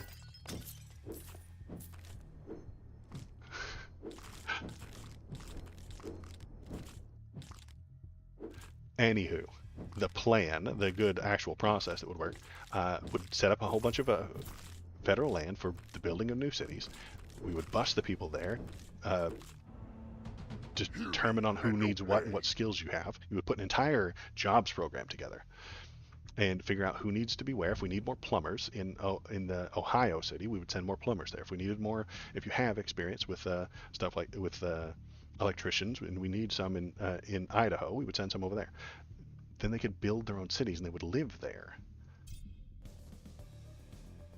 And then we could charge them taxes. And if they came illegally, liberals use woke intellect, conservative use truth, i.e. common sense. Nah, man. Intellect is truth. Use your brain. Stop using your brain. Start using your guts, says Tyler the Goat. No need for intelligence. You just gotta feel it in your gut. Are you gonna tell me? Check out Waldo's videos. https www.youtubecom at Waldo videos. Tyler, what is common sense other than your feelings? OMG ads. Ads. Damn it. No thanks at Botrix official. Tyler, what is common sense if not your personal feelings? What is your opinion on private firearm ownership? Total War Master, I'm okay with it as long as it's registered. I think the registering is acceptable. And I think that gun store owners ought to have an inventory database of who they sold things to. I think that there could be a very simple web portal when you're transferring from one person to another. I'm all right with the idea of registration, but that tends to send Second Amendment fans into a flurry of wild speculation and accusations. I say, hey, can we just register the damn things? And they start screaming about how I'm a nightmare monster who's going to kick in the door with the jackbooted thugs and how Obama's going to steal all their guns. Not saying that's what you're going to do, but generally that's what happens when I mention, hey, we should probably register the damn things. May I ask why? Why? Because the stealing of most crime is not done with guns that you bought yourself. It's guns you stole or you bought from a unlicensed dealer, or you bought from in a bad way and they didn't do a background check and stuff like that. We have these gorgeous, great, amazing, super cool background checks, but then you can just dodge it by selling it to somebody in the parking lot outside of a gun show. So if you were a criminal, let's pretend you were for a minute. I'm not saying you are, but if you were, how would you go about getting a gun? Well, you'd go to a gun show and you'd buy it from the back of the trunk of somebody's car. I think the idea of registration is fine, but that idea itself gets attacked and lambasted by a certain type of gun fan who are terrified about the government coming to Obama and his jackbooted thugs are going to come and kick down your door and steal all your guns. If you register them, then they'll know that you have 7. And when they come in there and they steal your 6, they'll say, hey, this So how will this work with 7. private cells as well as pre-68 firearms? Web portal. Very easy. Go to the website. I mean, literally everybody has a gun. If you've got money for a gun, you have a cell phone. I'm sorry. If you tell me there's somebody who has money for private sales but doesn't have enough money to get a cell phone, I would question whether or not that's true. I don't think that would be a true thing. If you have enough money to buy guns, you have enough for a cell phone. And I would suggest that even the cell phone is probably a more important device for you to have in the current world that you live in. I survive quite well with very few guns, and I cannot survive without that cell phone. So, you go to the web portal, you look up your registration and stuff like that. It'll have your name on it, and it'll say, hey, you have this many, and you either put the new one that you bought or put the one that you just sold to the person that you sold it to. And then that person would be known to have that thing. But again, like I said, a lot of Second Amendment guys really hate that idea that the government would know how many guns you have because they're terrified of the government coming to steal their guns. And I think that they're wrong about that, because it won't be the government's jackbooted thugs that kick in your door and take your guns away. It'll be the local police. Nobody's more against your owning gun rights than the local police.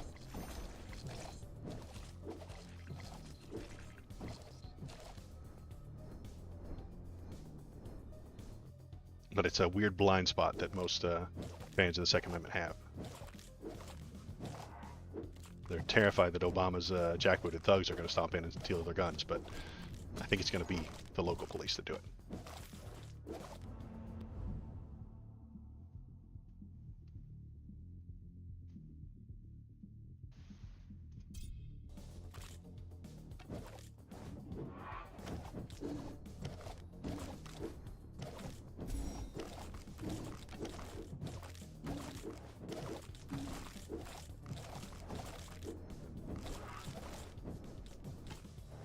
So what was I thinking? Okay.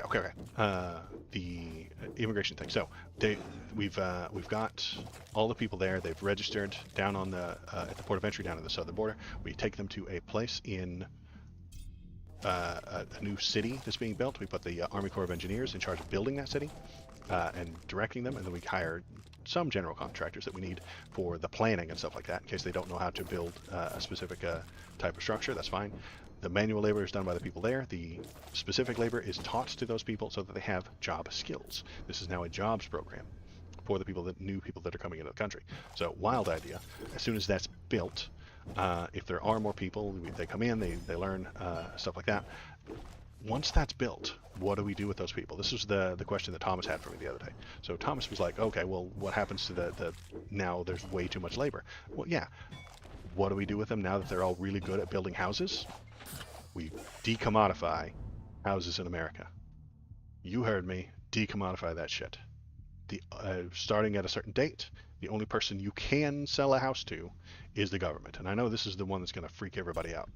The only person that can buy them is the government. And what happens is that those people that are now in all 50 states are now the workers for fixing the houses. We decommodify housing.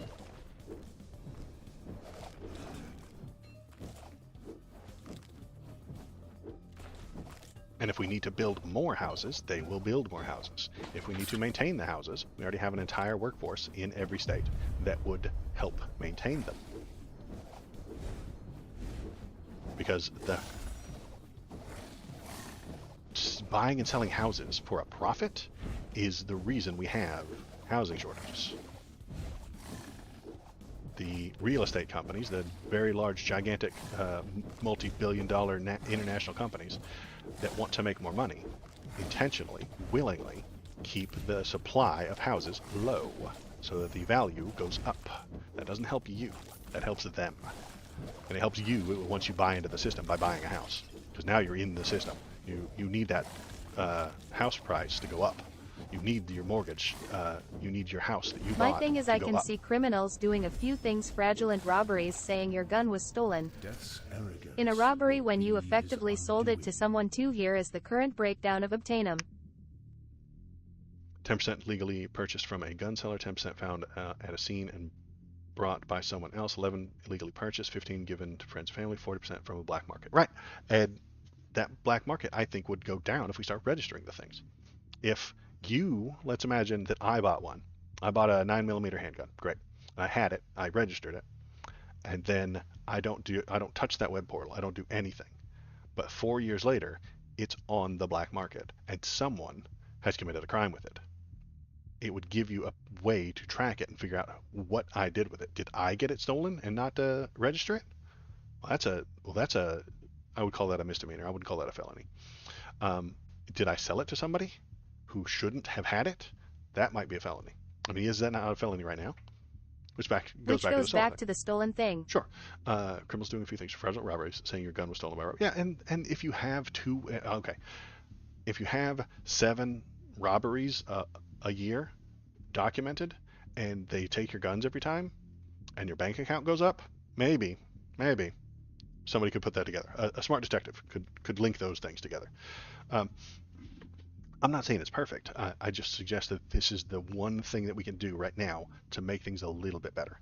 I don't think that it will solve all the problems, and you're right, there are still problems, but that's the back and forth. That's the debating the value of the law versus the value of freedom lost that has to happen with everything in the government. Everything in society has to be weighed against freedom lost versus I think firearm security. regulation is a red herring. The real issue is poverty.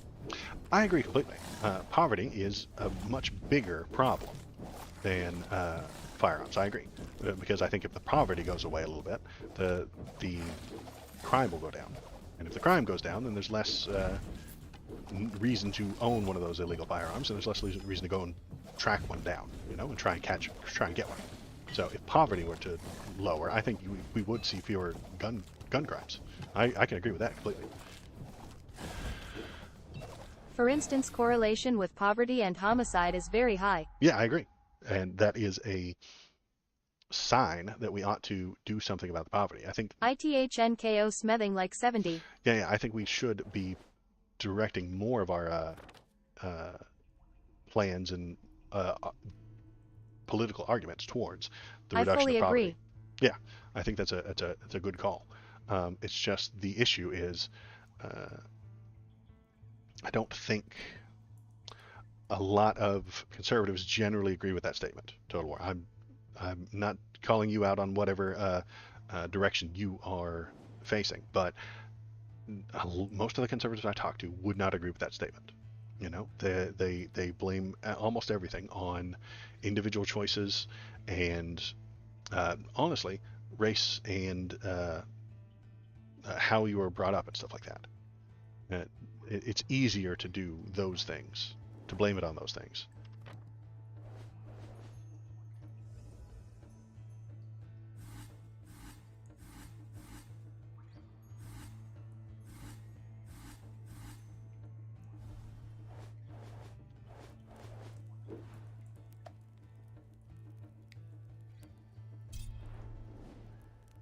Trade schools to poor areas. Fatherlessness is a big issue. Cycles of poverty is a huge issue, kind of similar to alcoholism. Yeah, I could definitely see those are definitely issues that I'd be asked, who is this? Let's find you well, writing in regard to the war. Oh, well, the new guys aren't you? Gain 36 attack damage. Okay. Okay. Yeah, I agree that trade schools are a better option than college. We have to convince employers that the trade school is just as good, because if you got the guy with the same experience, same age, same stuff, same address, same name, and you got one that went to a four-year college, or you got one that went to a trade school, most of the companies would choose the one who went to college. But that's a wildly expensive situation, and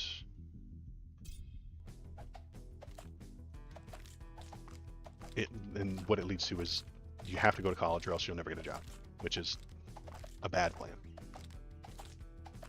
Because I think most college is a scam. I know that it turns people left-leaning. College is turning people into liberals. Yes, I know, but I think it's mostly a money-making scam as well. Still stuck in chain lightning, red chain lightning. Hells yeah. Anyway, where was I on my immigration plan? Okay, so the immigration plan. Well, the thing is, we try to push everyone to go to college, but it just isn't for everyone, and recently we keep putting good jobs behind the college paywall. Yep, I agree. That is the issue we're in right now, and that's why college should be cheaper, or maybe even free, at the community level, possibly. I am a big fan of the first 12 years of public school, and I think we should have maybe a few more years of public school. War is the...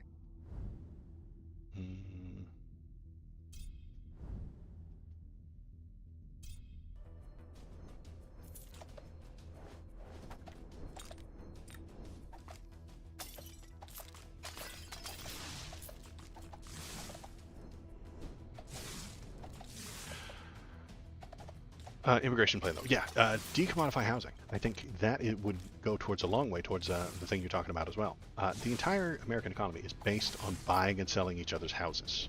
The most important thing about you is the worth of your home. And I think that's insane. But a lot of people can't imagine something different. And what I would suggest is a wild idea that nobody's going to like and everybody's going to scream about. But Summer is here. you need a hard left person to push it. Breath of Fire. And that hard left position would be that you can only sell, starting January 1st of 27 or something like that, you can only sell houses, homes, people, a domicile, something that people live in, to the government. Starting, imagine that, 2026, January 1st, the only person you can sell a house to is the United States government. What would happen? Well, nobody would want to sell it, but they'd have to. If you already pay a mortgage, you can continue paying the current mortgage that you have to a company. But if that company wants to sell it to another company in that bundled subprime horse shit that they did in 2008, they can't sell it to another company. They can only sell it to the government. The government becomes the owner of that house, who then maybe even pays you back some of the mortgage that you pay to that company. But then those immigrants that I talked about in those super mega cities would become the custodians of those houses. If you've got a problem, you call them, they come and they fix it, because this is now a government-run process. Is it slow? Is it filled with what's the word? Grift, possibly, but can you not say that about real estate today? I mean, if you're a grifter, if you're a criminal, man, you have a hand in real estate.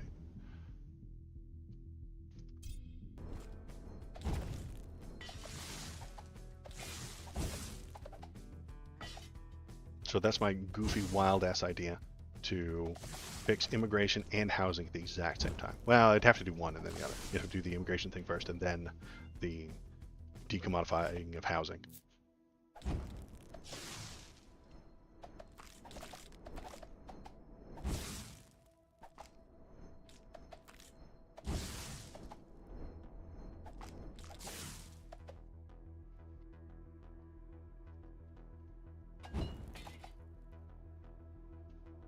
Slime time. Let's kill some slimes.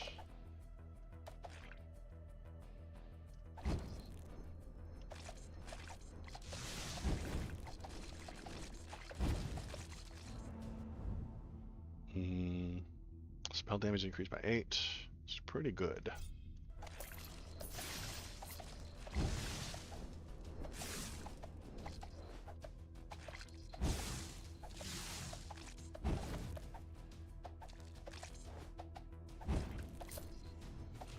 And the reason I would implement it that way with the only person you can sell to is the government is because maybe stealing everybody's houses would not go over very well.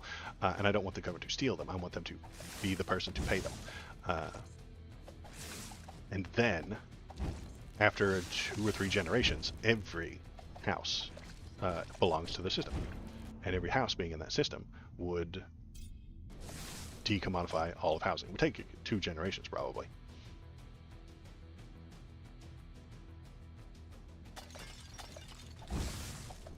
But then if you get a job and you want to move to Minnesota, you would then sell your house to the government, then go to the, put in an application, say, hey, I got this job in this place, and then the government of Minnesota would help you find a house to live in. And those real estate agents who are now... I like this double dagger chick. Oh, yeah, you like her? Yeah, very short range. So I'm really glad I got the good, the chain lightning thing, because she's very short range. She ain't got no feet, though. I always think that's interesting. Stand still. Look at her. She ain't got no feet. Dang it. Okay, shurikens. Yeah, let's go. So yeah, you would then say, hey, government of Minnesota, I've got a new job there. Here's the place that it works, that I'm going to work, and what do you got for me? And they would, those real estate agents, who are now government employees, would find you a place to live.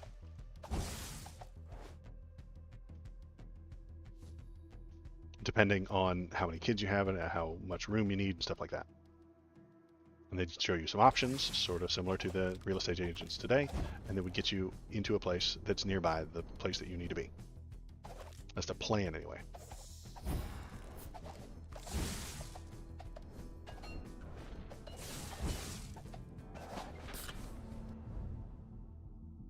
Come on, blue or better. Give me something better. Dang. Move faster, that's good.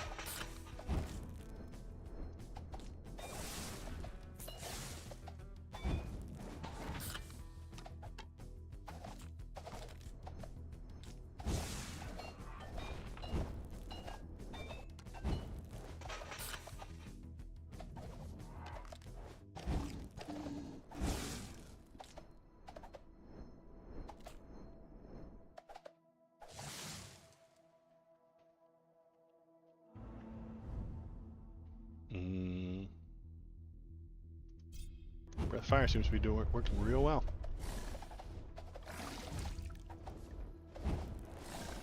See, these guys are hard to hit. Such short range.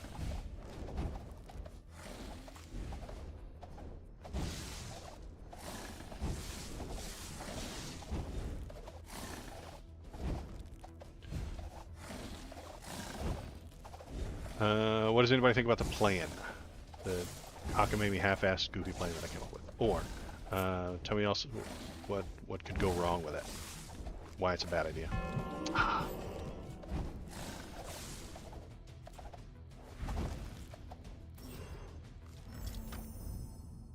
Give me something blue or better, come on. Bastards, okay.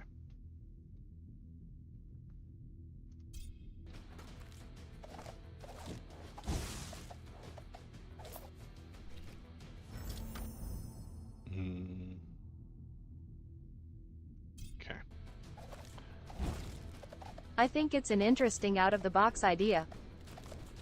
And it won't happen because our entire economy is based on buying and selling each other's houses. The real estate is so gigantically an important part of our economy that we can't fix it. It's too big to change. There are trillions of dollars in the real estate industry. I'm suggesting that the real estate industry would continue for businesses and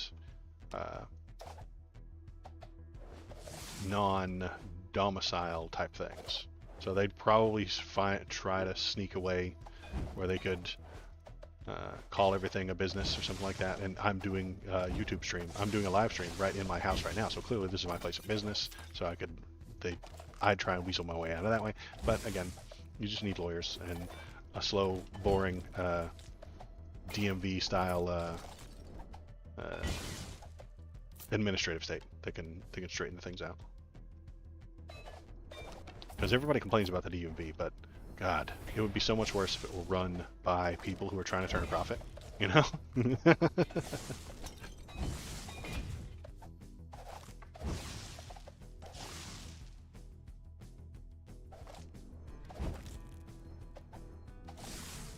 We've had 2 centuries to build up the real estate and pharmaceutical money-making machines. Yeah, pharmaceutical, yeah, and then that would... In a capitalist society. That would again lead... What is that fairy thing? What is that? This is gonna be another Sisyphus kind of ordeal. Maybe we could... Never mind my sister. She was just asking, something else entirely different than what you may think you may have heard. Let's get back to this time. Apparently the 3 girls are thirsty. Okay. Yeah, you're right. And then I would suggest that we decommodify healthcare as well. But the housing is probably somehow easier to do, but maybe far more difficult. Life is increased, drops more often. Evasion. I do need a lot of evasion. Caged fairy. Free her and gain 18 luck. All right. Thanks, I guess.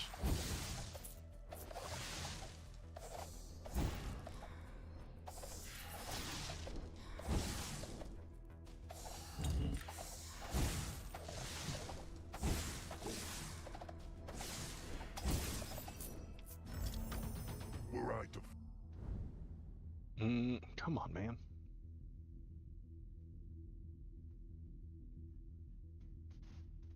Dash knocks back enemies. Okay.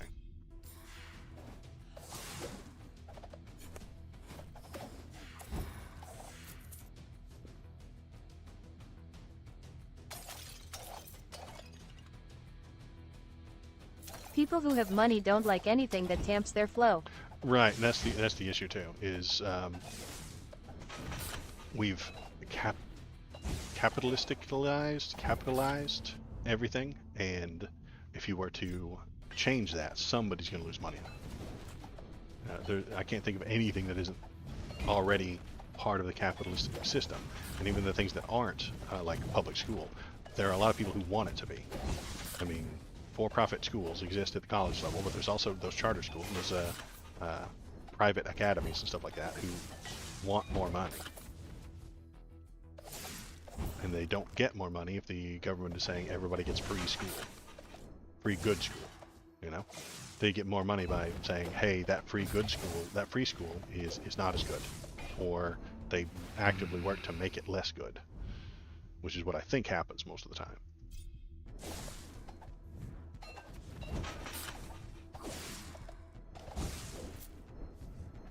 Or a system like Social Security, which is its own can of worms, don't get me wrong.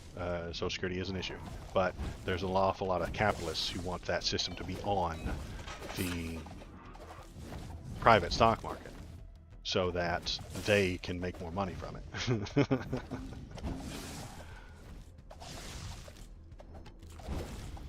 Is Tyler still here? I wonder what their opinion is on Trump College, since they love Trump but hate paths to higher education. I don't know. Tyler, if you're still here, Mouse Eddie wants to know your opinions on college.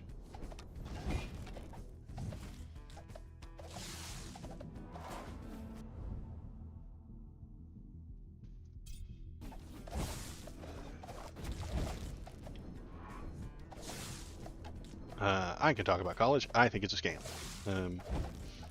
I think the fact that we're charging so much money for it is the scam, not the fact that you learn things. Learning things is good. Having a professor teach you things is good. Having intelligent people all put in one place so that they can all learn together, also good. Moving away from your parents and learning to be your own kind of adult is a good thing. But the gigantic, massive, nightmare, monster amount of money that they charge for it is not good. And Thomas, many times, and even a couple of my other friends have suggested that it's because the government gives them free money. They call this the free money spigot. But it's the company that's charging. If the for-profit college could and would do the entire education with just that free money, why wouldn't they also charge you a whole bunch of money too? Because you have to do it. You have to pay for it. You have to get your college degree, or else you're a terrible nightmare shit loser who's never going to get a job. And they've convinced everybody of that, and they're the ones giving them out. So they're going to charge you all that they can. And that's a flaw in capitalism, you know? Something that becomes important to society is part of capitalism, and so they charge you shitloads of money for it. Very similar to the medical fields, you know? Like, hey, I need this drug to live. Okay, well, here's all my money. Here's what it costs to make the drug. Well, that's not enough. You got to give us enough to make a huge profit.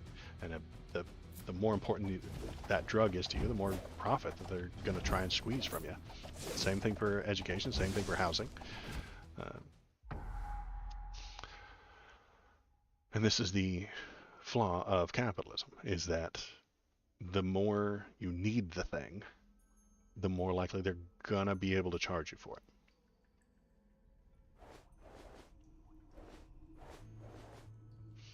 All right, it is 12:24 in the afternoon.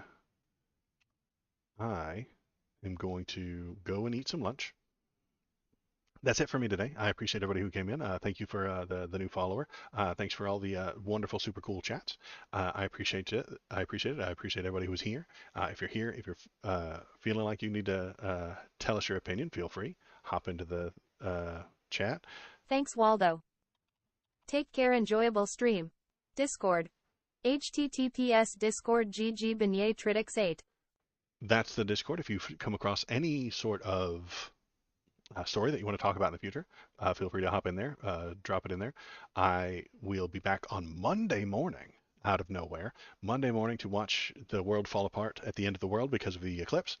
If you want to be here, come on in on Monday morning. We can watch the Eclipse Apocalypse all together on Monday morning. So I'll start at 10 on Monday, and that will be a fun time. Hope to see you there. Until then, my name is Waldo, and that's a stream. Have a day.